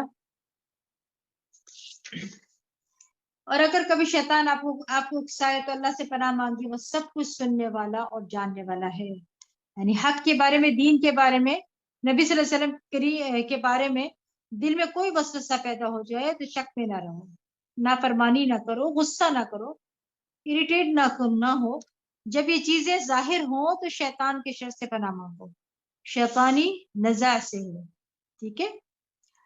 پھر فرمایا بلا شبہ جو لوگ اللہ سے ڈرتے ہیں انہیں جب کوئی شیطانی وسوسہ چھو بھی جاتا ہے تو چونک پڑتے ہیں اور فوراً صحیح صورتحال دیکھنے لگتے ہیں. یعنی ایمان والے وسوسے کو بھانپ جاتے ہیں، غور و فکر کرتے ہوئے اپنی غلطیوں کے موقع کو دیکھ لیتے ہیں، غلطی ہو جائے تو فوراً توبہ کر لیتے ہیں، ہر شر سے بچنے کا ذریعے اختیار کرتے ہیں، یعنی ذکر زیادہ کرتے ہیں۔ ذکر کیا ہے؟ شیطانی وسوسوں سے حملوں سے بچاؤ کا مضبوط قلعہ ہے، لہٰذا وسوسوں کی کثرت ہو جائے یعنی ہونے لگے تو ذکر بڑھا دے۔ پھر فرمایا اور ان شیطانوں کے بھائی انہیں گمراہی میں کھینچے چلے جاتے ہیں اور اس میں کوئی کسر اٹھا نہیں رکھتے ہیں، اور جب آپ ان کے پاس کوئی معجزہ لائیں تو کہتے ہیں تم نے خود ہی کوئی معجزہ کیوں نہ انتخاب کر لیا۔ آپ ان سے کہیے میں تو صرف اس چیز کی پیروی کرتا ہوں جو میرے پروردگار کی طرف سے مجھ پر وحی کی جاتی ہے، یہ تمہارے پروردگار کی طرف سے بصیرت افروز دلائل ہے اور ہدایت اور رحمت ہے ان لوگوں کے لیے جو ایمان لاتے ہیں۔ اور جب قرآن پڑھا جائے کیا فرمایا وَإِذَا قُرِئَ الْقُرْآنُ فَاسْتَمِعُوا لَهُ وَأَنصِتُوا لَعَلَّكُمْ تُرْحَمُونَ۔ تو جو لوگ چاہتے ہیں نا کہ اللہ کی رحمت آئے تو یہاں کیا فرمایا جب قرآن پڑھا جائے تو اسے غور سے سنو اور خاموش رہو شاید کہ تم پر رحم کیا جائے۔ تو کیا سمجھ آ رہا؟ ہم سب چاہتے ہیں نا اللہ کی رحمت آئے، تو جو لوگ یہ چاہتے ہیں کہ اللہ کی رحمت آئے ہم پر تو وہ پوری توجہ سے قرآن مجید سنا کریں، غافلوں کی طرح نہیں سننا، کبھی سوئے ہوئے سن رہے، کبھی ادھر ادھر دھیان دیا ہوا ہے، اس طرح نہیں، توجہ سے سننے کا حکم آیا ہے، ٹھیک ہے۔ یہاں پر دو باتیں فرمائی گئی وَإِذَا قُرِئَ الْقُرْآنَ فَاسْتَمِعُوا لَهُ وَأَنصِتُوا لَعَلَّكُمْ تُرْحَمُونَ۔ فَاسْتَمِعُوا لَهُ وَأَنصِتُوا کا پہلا درجہ کیا ہے کہ انسان بات چیت چھوڑ دے، فون اٹینڈ کرنا چھوڑ دے، تمام چیزوں سے قطع تعلق ہو جائے، صرف اتنا ہی کافی نہیں ہے بلکہ اپنے ذہن کو بھٹکنے سے بچائے، خود بھی خاموش رہے اور پوری توجہ سے دل و جان کو حاضر کر کے اللہ کے کلام کو سمجھنے کی فکر کرے۔ قرآن سنتے وقت کان لگانے چاہیے اور شور و غل سے بچنا چاہیے، زور زور سے باتیں نہیں کرنی چاہیے۔ ابن عثیمن کہتے ہیں کہ جب کسی انسان کے پاس قرآن پڑھا جا رہا ہو تو اس کے لیے جائز نہیں کہ وہ غافل اور بے خبر ہو یا کسی اور سے گفتگو کر رہا ہو، بلکہ اسے چاہیے کہ وہ کان لگا کر اور چپ ہو کر سنے تاکہ اسے اللہ کی رحمت حاصل ہو۔ تو یہاں اس آیت سے کیا سمجھ آئے کہ قرآن سننا فرض ہے، ٹھیک ہے، قرأت ہو رہی ہو تو قرآن سننا فرض ہے اور پڑھنا کیا ہے؟ سنت۔ اور اے نبی صلی اللہ علیہ وسلم اپنے پروردگار کو صبح شام دل ہی دل میں عاجزی خوف کے ساتھ اور زبان سے بھی ہلکی آواز سے یاد کیا جائے اور ان لوگوں سے نہ ہو جائیے جو غفلت میں پڑے ہوئے ہیں، کیونکہ اللہ غافل دل کی دعا قبول نہیں کرتا۔ ان الذين عند ربك لا يستكبرون عن عبادته ويسبحونه وله يسجدون۔ یہ پہلا سجدہ ہے قرآن کا، اور اگر یہ آیت پڑھی ہے نا تو پھر سجدہ بھی کرنا ہے، لیکن اگر صرف ترجمہ سن رہے ہیں نا تو پھر سجدہ کی ضرورت نہیں ہے، اگر دعا آئی ہے تو ٹھیک، ورنہ کیا پڑھنا ہے سجدہ میں جا کر، سجدہ تلاوت میں یعنی دعا آتی ہے تو بہت اچھا ہے، اور وہ کون سی دعا ہے؟ سجدہ وجہی الذی خلقہ خلقہ شق سمعہ بصرہ بحولہ وقوتہ فتبارک اللہ احسن الخالقین۔ اور یہ دعا بھی پڑھ سکتے ہیں، ورنہ 3 بار سبحان ربی الاعلیٰ پڑھ لیں، ٹھیک ہے۔ پھر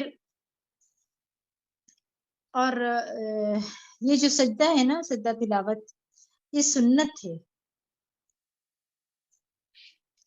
یہ اور ایک بات بھی نوٹ کر لیجیے یہ پہلا سجدہ ہے قرآن کا، اب تک جتنا پڑھا ہے نا یہ پہلا سجدہ آ رہا ہے سورۃ الاعراف کے اندر۔ سورۃ الانفال۔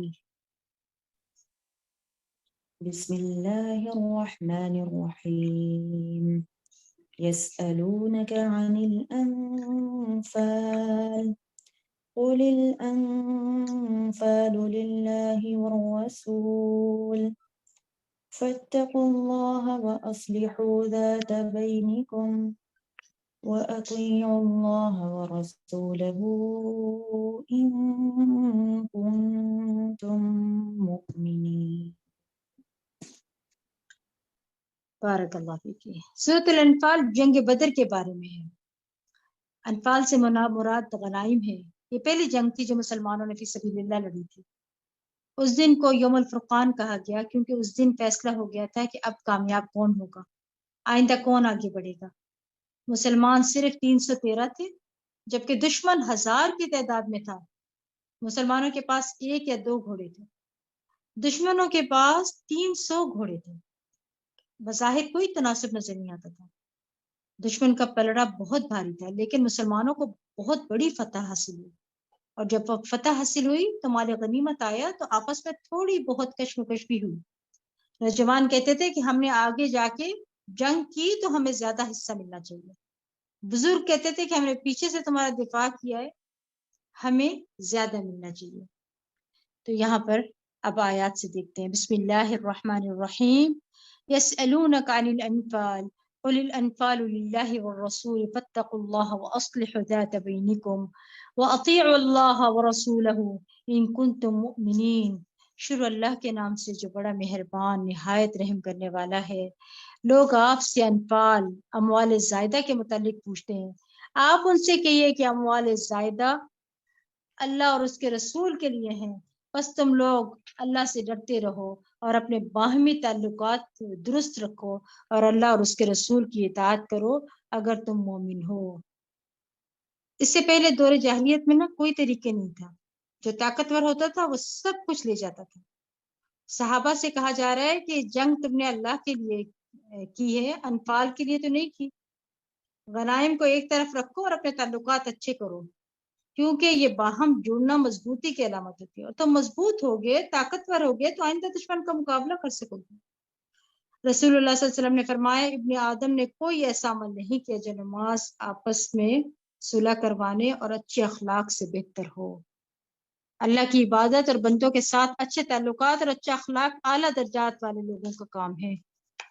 پھر کیا فرمایا جا رہا ہے؟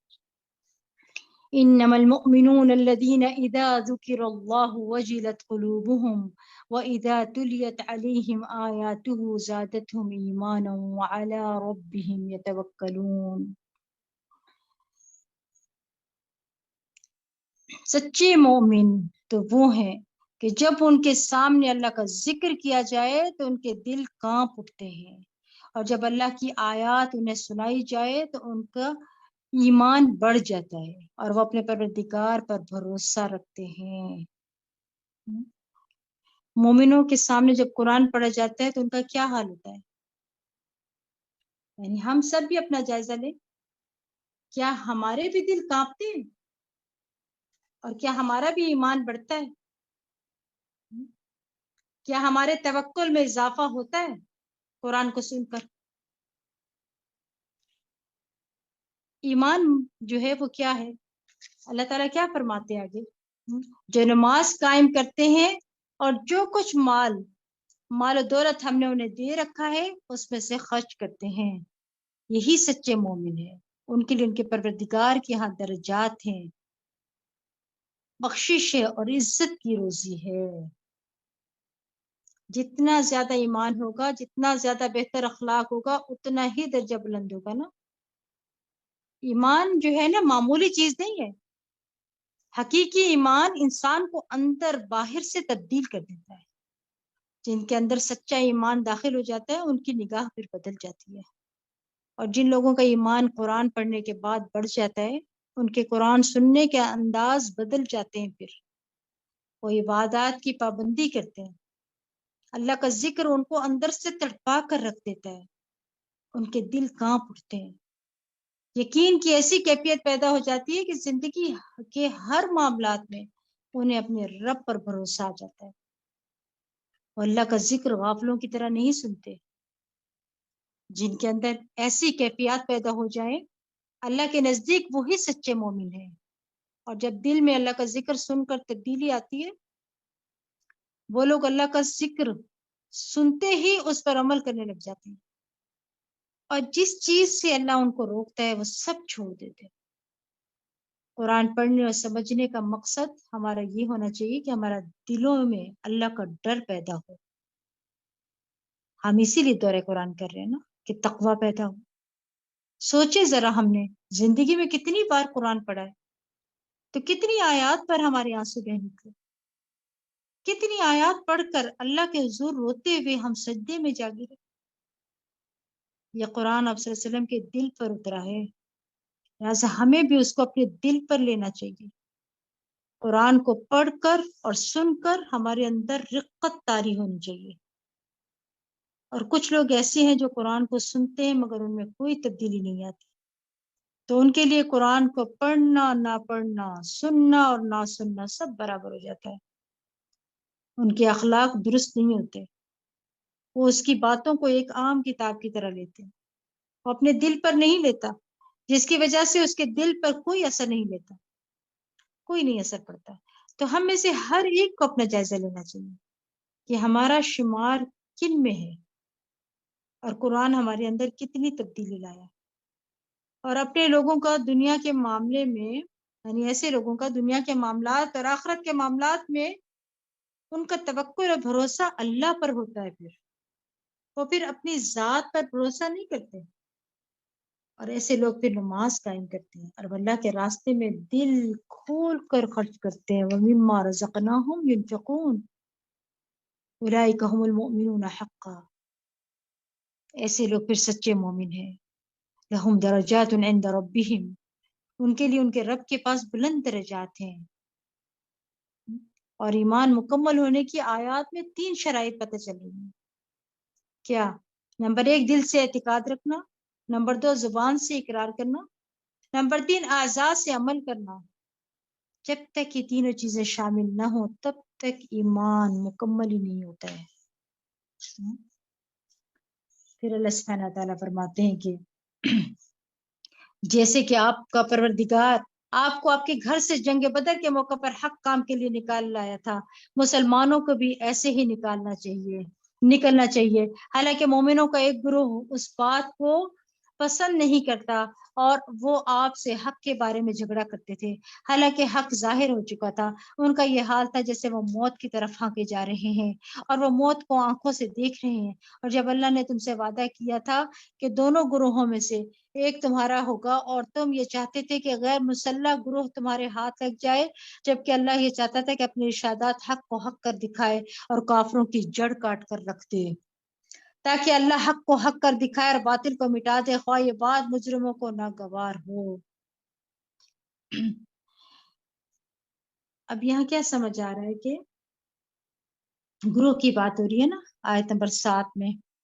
دوسرا گروہ کون سا تھا؟ جو ابو سفیان کی قیادت میں مال تجارت لے کر آ رہا تھا اور اسے مدینہ کے قریب سے گزرنا تھا، تو مسلمان چاہتے تو اسے لوٹ لیتے، اور دوسری طرف سے دوسرا گروہ جو مکہ سے آ رہا تھا لڑنے کے لیے، یعنی تمہیں دنیا کا سامان مطلوب تھا اور اللہ کو حق کی بلندی مطلوب تھی، تاکہ وہ کیا کرے؟ اللہ یہ چاہتا تھا کہ اپنے ارشادات حق کو حق کر دکھا اور کافروں کی جڑ کاٹ کر رکھتے، تاکہ اللہ حق کو حق کر دکھا اور باطل کو مٹا دے، خواہ یہ بات مجرموں کو ناگوار ہو۔ اور جب تم اپنے پروردگار سے فریاد کر رہے تھے تو اللہ تعالیٰ نے تمہیں جواب میں فرمایا کہ میں پے در پہ 1000 فرشتے تمہاری مدد کو بھیج رہا ہوں۔ یعنی خاص کر نبی صلی اللہ علیہ وسلم رات بھر دعائیں کرتے، خوب آہذاری کی، حالانکہ آپ اللہ کے رسول تھے، آپ سے اللہ کی مدد کا وعدہ تھا، اس کے باوجود آپ کی عاجزی دیکھیے اور دعاؤں کی کثرت دیکھیے، سبحان اللہ۔ پھر اللہ تعالیٰ فرماتے ہیں کہ یہ بات اللہ نے تمہیں صرف اس لیے بتلا دی کہ تم خوش ہو جاؤ اور تمہارے دل مطمئن ہو جائیں، ورنہ مدد تو جب بھی، یعنی بہت اہم قانون بتا دیا گیا ہے کہ مدد تو صرف اللہ کی طرف سے آتی ہے، مدد تو جب بھی ہو اللہ ہی کی طرف سے ہوتی ہے، یقیناً اللہ بڑا زبردست اور حکمت والا ہے۔ اللہ کی مدد کب آتی ہے؟ جب انسان اللہ کی طرف رغبت کرتا ہے، عاجزی کرتا ہے، گڑگڑاتا ہے، مدد مانگتا ہے۔ وَمَن نَّصْرُ إِلَّا مِنْ عِندِ اللَّهِ، ٹھیک ہے۔ پھر کیا فرمایا جا رہا ہے یہاں پر؟ اور وہ وقت یاد کرو جب اللہ نے اپنی طرف سے تمہارا خوف دور کرنے کے لیے غم پر غنود کی طاری کر دی اور آسمان سے تم پر بارش برسا دی تاکہ تمہیں پاک کر دے اور شیطان کی ڈالی ہوئی نجاست تم سے دور کر دے اور تمہارے دلوں کو مضبوط کر دے اور تمہارے قدم جما دے۔ جب آپ کا پروردگار فرشتوں کو حکم دے رہا تھا کہ میں تمہارے ساتھ ہوں، لہٰذا مسلمانوں کے قدم جمائے رکھو، میں ابھی کافروں کے دل دل میں رعب ڈال دوں گا، پس تم ان کی گردنوں اور جوڑ پر ضربے لگاؤ. یعنی گردنوں کے اوپر دو ہے نا، یعنی ایک تو سر پھوڑ دو اور گردن کو کاٹ دو. یہ اس لیے تھا کہ انہوں نے اللہ اور اس کے رسول کی مخالفت کی تھی، اور جو اللہ اور اس کے رسول کی مخالفت کرے تو اللہ تعالیٰ ایسے لوگوں کو سخت سزا دینے والا ہے. اور کافروں سے فرمائے یہ عذاب تو اب چکھو، اور اس کے علاوہ کافروں کو دوزخ کا عذاب ہوگا. پھر فرمایا یا ایھا الذین آمنوا اذا لقیتم الذین کفروا زحفا فلا تولوهم الادبار. اے ایمان والو، جب میدان جنگ میں تمہاری کافروں سے مٹ بھیڑ ہو تو کبھی پیٹ پھیر کر نہ جانا، یعنی پیٹ نہ پھیرنا. چونکہ مسلمانوں کی تعداد میں کم تھے نا، تو خطرہ تھا اس بات کا کہ زیادہ دشمن دیکھ کر کہیں واپس نہ دوڑ لے کے اور بھگ دوڑ نہ بچ جائے. تو روک دیا گیا کہ میدان جنگ سے بھاگنا کبیرہ گناہ ہے. اور جو شخص اس دن پیٹ پھیرے گا، اللہ یہ کہ وہ جنگی چال چل رہا ہو یا مڑ کر اپنے دستہ فوج کو ملنا چاہتا ہو، تو ایسا آدمی اللہ کے غضب میں آ گیا، اس کا ٹھکانہ دوزخ ہوگا اور وہ بری جائے بازگشت ہے. یعنی اللہ کی راہ میں نکلے ہیں، ایمان والے ہیں، صحابہ کرام ہیں، ٹھیک ہے، لیکن اگر تم بھی میدان جنگ سے بھاگے تو انجام ہے آگے. تو اس لیے انسان کو نیکی کے راستے پر چلتے ہوئے نا استقامت اختیار کرنی چاہیے، مشکلات سے گھبرانا نہیں چاہیے. اور نہ بعض اوقات ایک شخص پیچھے ہٹتا ہے تو دوسرا اس کو دیکھ کے اور تیسرا اس کو دیکھ کے اس طرح بہت سے لوگوں کے دین سے پھرنے کا سبب بن جاتے ہیں. پھر فرمایا میدان بدر میں کافروں کو تم نے قتل نہیں کیا تھا، بلکہ اللہ تعالیٰ نے تم مارا تھا. اور جب آپ نے کافروں کی طرف ریت کی مٹھی پھینکی تھی تو آپ نے نہیں بلکہ اللہ نے پھینکی تھی. اور یہ اس لیے تھا کہ اللہ تعالیٰ اپنی طرف سے مومنوں کو ایک اچھی آزمائش سے گزار دے. اللہ تعالیٰ یقیناً سب کچھ سننے والا اور جاننے والا ہے. یعنی امتحان میں بھی ڈالا اور مدد بھی ساتھ کی تاکہ امتحان میں کامیاب بھی ہو جائیں. کس قدر مہربان رب ہے، سبحان اللہ. پھر اللہ تعالیٰ فرماتے ہیں یہ معاملہ تو تمہارے ساتھ ہوا اور اللہ تعالیٰ یقیناً کافروں کی تدبیر کو کمزور کرنے والا ہے. مکہ والو، اگر تم فیصلہ ہی چاہتے تھے تو وہ اب تمہارے پاس آ چکا. اب اگر تم باز آ جاؤ تو یہ تمہارے حق میں بہتر ہے، اور اگر پھر پہلے سے کام کرو گے تو ہم بھی ایسا ہی کریں گے، اور تمہاری جمعیت تمہارے کچھ بھی کام نہ سکے گی اور وہ کتنی زیادہ ہو. اور اللہ تو یقیناً ایمان والوں کے ساتھ ہے. اے ایمان والو، اللہ اور اس کے رسول کی اطاعت کرو. یا ایھا الذین آمنوا اطیعوا اللہ ورسولہ ولا تولوا عنہ وانتم تسمعون. ایمان والو، اللہ اور اس کے رسول کی اطاعت کرو اور حکم سن لینے کے بعد اس سے سرتابی نہ کرو. یعنی ایمان والوں کو اللہ کی اطاعت، اس کے رسول کی اطاعت کے بعد اس سے منہ نہیں موڑنا چاہیے، اور جو وہ کہیں اسے غور سے سننا چاہیے. اور ان لوگوں کی طرح نہیں ہونا چاہیے جو کہتے ہیں ہم نے سنا لیکن دل سے نہیں سنتے. اصل میں سننے والا کون ہوتا ہے؟ جو مان لیتا ہے بات کو سن کر. وہ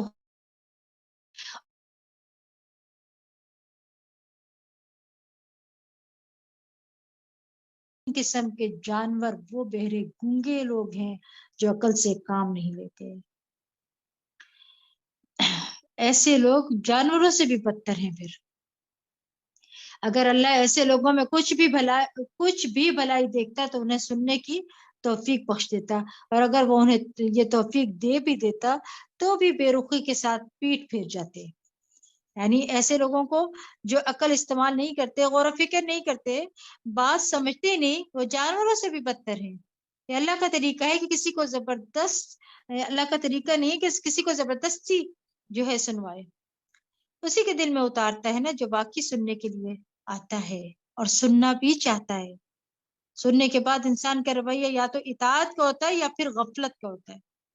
انسان کی بھلائی اسی میں ہے کہ وہ سنے اور پھر عمل بھی کرے. اب جو کچھ یہاں سن رہے اس کو عمل میں بھی لے کر آنا انشاءاللہ. پھر اللہ فرماتے ہیں یا ایھا الذین آمنوا استجیبوا للہ وللرسول اذا دعاکم لما یحییکم. اے ایمان والو، اللہ اور اس کے رسول کا حکم مانو جبکہ رسول تمہیں ایسی چیز کی طرف بلائے جو تمہارے لیے زندگی بخشو. اور یہ جان لو کہ اللہ تعالیٰ آدمی اور اس کے دل کے درمیان حائل ہو جاتا ہے. اور اسی کے حضور تم جمع کیے جاؤ گے، اور اس مصیبت سے بچ جاؤ جو صرف انہی لوگوں کے لیے مخصوص نہ ہوگی جنہوں نے تم میں سے ظلم کیا ہو، اور جان لو کہ اللہ تعالیٰ سخت سزا دینے والا ہے۔ یعنی منکر کو روکنا چاہے، ورنہ اس کو روکنا چاہیے نا، ورنہ فتنہ سبھی کو اپنی لپیٹ میں لے لیتا ہے، صرف ظلم کرنے والے کوئی نہیں بلکہ جو نہ روکے ان کو بھی لے لیتا ہے، جیسے آٹے کے ساتھ گھن بھی پس جاتا ہے۔ اور وہ وقت یاد کرو جب تم تھوڑے سے تھے، زمین میں کمزور سمجھے جاتے تھے، اور تمہیں یہ خطرہ لگا رہتا تھا کہ لوگ تمہیں کہیں اچک کر نہ لے جائیں، پھر اللہ نے تمہیں جائے پناہ مہیا کی اور اپنی مدد سے تمہیں مضبوط کیا اور کھانے کو پاکیزہ چیزیں دی تاکہ تم شکر گزار بنو۔ اے ایمان والو، دیدہ دانستہ اللہ اور رسول سے خیانت نہ کرو، اور نہ ہی تم آپس کی امانتوں میں خیانت کرو، اور جان لو کہ تمہارے مال اور تمہاری اولاد تمہارے لیے آزمائش ہے، اور اللہ کے ہاں اجر دینے کو بہت کچھ ہے۔ یہاں کیا سمجھ آ رہا ہے اس آیت سے؟ کہ مال اور اولاد نعمت بھی ہے اور فتنہ بھی ہے۔ کب نعمت ہے؟ جب انسان انہیں اللہ کی اطاعت میں لگاتا ہے، اور کب فتنہ ہوتے ہیں؟ جب اللہ کا شکر ادا کرنا بھلا دیتے ہیں۔ تو اپنے میں ہی یعنی مشغول رہتے ہیں نا یہ پھر، ٹھیک ہے، اور اللہ کا شکر ہی نہیں ادا کرتے تھے۔ پھر اللہ کیا فرماتے ہیں یہاں پر؟ یا ایھا الذین آمنوا ان تتقوا اللہ یجعل لکم فرقانا ویکفر عنکم سیئاتکم ویغفر اللہ ذو الفضل العظیم۔ اے ایمان والو، اگر تم اللہ سے ڈرتے رہے تو اللہ تمہیں قوت تمیز عطا کرے گا، تم سے تمہاری برائیاں دور کر دے گا، تمہیں بخش دے گا، اور اللہ بڑا ہی فضل کرنے والا ہے۔ تقوی کے انعامات ہیں۔ تقوی سے انسان کے اندر سمجھ بوجھ پیدا ہو جاتی ہے کہ صحیح اور غلط کیا ہے۔ تقوی سے انسان کے اندر اللہ کا قرب بھی پیدا ہو جاتا ہے۔ جتنا انسان اللہ کے زیادہ قریب ہوتا جاتا ہے اتنا ہی اس کے اندر فرقان زیادہ ہو جاتا ہے، ٹھیک ہے۔ تو کیا ہے؟ اور سب سے بڑی بات جو آپ کو یہاں مل رہی ہے، کس کو مغفرت مل چاہیے؟ تقوی اختیار کرے تو اللہ تعالیٰ کرے میں تمہاری گناہوں کو دور کر کے بخش دوں گا پھر، واللہ ذو الفضل العظیم۔ اور اے نبی صلی اللہ علیہ وسلم، وقت یاد کرو جب کافر آپ کے متعلق خفیہ تدبیریں سوچ رہے تھے کہ آپ کو قید کر دیں یا مار ڈالیں یا جلا وطن کر دیں، وہ بھی تدبیریں کر رہے تھے، اور اللہ بھی تدبیر کرا تھا، اللہ ہی سب سے اچھی تدبیر کرنے والا ہے۔ اور جب ان کافروں پر ہماری آیات پڑھی جاتی تھی تو کہتے تھے کہ ہم نے یہ کلام سن لیا، اگر ہم چاہیں تو ہم بھی ایسا کلام بنا سکتے ہیں، یہ تو وہی پرانی داستانیں ہیں، ان ھذا الا اساطیر الاولین، یہ تو وہی پرانی داستانیں ہیں جو پہلے لوگ سناتے چلے آئے ہیں۔ لا حول ولا قوة الا باللہ۔ پھر کیا فرمایا جا رہا ہے؟ اور وہ وقت بھی یاد کرو جب کافروں نے کہا تھا اے اللہ، اگر یہی دین حق ہے جو تیری طرف سے ہے تو ہم پر آسمان سے پتھروں کی بارش برسا دے یا ہمیں کسی دردناک عذاب سے دوچار کر دے۔ حالانکہ یہ مناسب نہ تھا کہ اللہ انہیں عذاب دے، اور آپ صلی اللہ علیہ وسلم ان میں موجود ہوں، اور نہ ہی یہ مناسب تھا کہ اللہ ایسے لوگوں کو عذاب دے جو استغفار کرتے ہیں۔ وما کان اللہ معذبہم وہم یستغفرون۔ استغفار کیا ہے؟ عذاب سے بچانے کے سبب ہے۔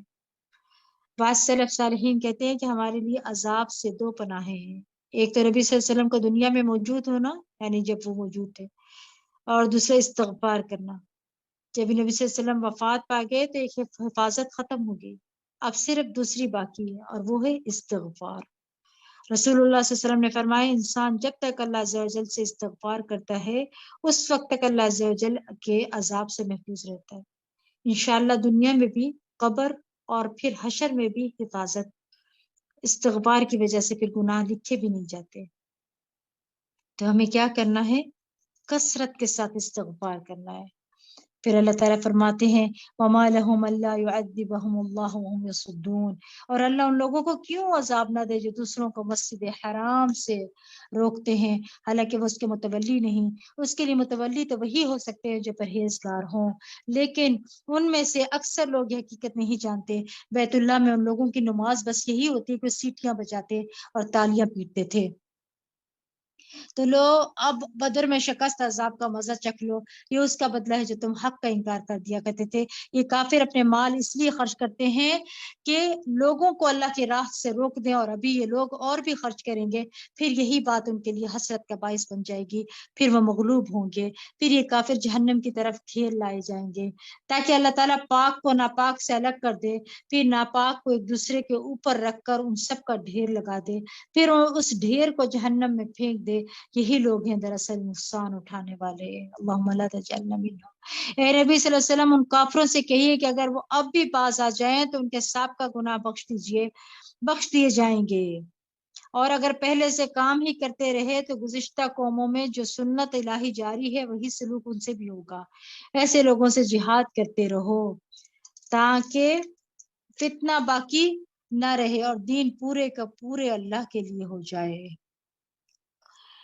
اور اگر یہ باز آ جائیں تو جو کچھ یہ کریں گے اللہ اسے خوب دیکھ رہا ہے۔ کیا فرمایا جا رہا ہے یہاں پر کہ نبی کریم صلی اللہ علیہ وسلم جو کفار قریش کے خلاف جنگ کر رہے تھے نا، اس کا اصل مقصد کیا تھا؟ فتنہ ختم ہو جائے اور دین پورے کا پورے اللہ کے لیے ہو جائے۔ وَإِن تَوَلَّوْا فَاعْلَمُوا أَنَّ اللَّهَ مَوْلَاكُمْ نِعْمَ الْمَوْلَى وَنِعْمَ النَّصِيرُ، اور اگر نہ مانے تو جان لو کہ اللہ تمہارا سرپرست ہے، جو بہت اچھا سرپرست اور بہت اچھا مددگار ہے۔ کن کا سرپرست ہے؟ ایمان والوں کا سرپرست ہوتا ہے اللہ۔ مشرکین مکہ سے کہا جا رہا ہے کہ باز آ جاؤ، وہ ورنہ مومنوں کا مولا تو اللہ ہے، وہ ان کی مدد کرے گا اور تمہاری شامت آ جائے گی۔ اللہ سے دعا ہے کہ اللہ تعالی ہمیں ہمیشہ اپنے عذاب سے محفوظ فرمائے اور ہمارا مولا رہے۔ آمین یا رب العالمین۔ وآخر دعوانا ان الحمد للہ رب العالمین۔ سبحانک اللہم وبحمدک، اشہد ان لا الہ الا انت، استغفرک واتوب الیک۔ السلام علیکم ورحمۃ اللہ وبرکاتہ۔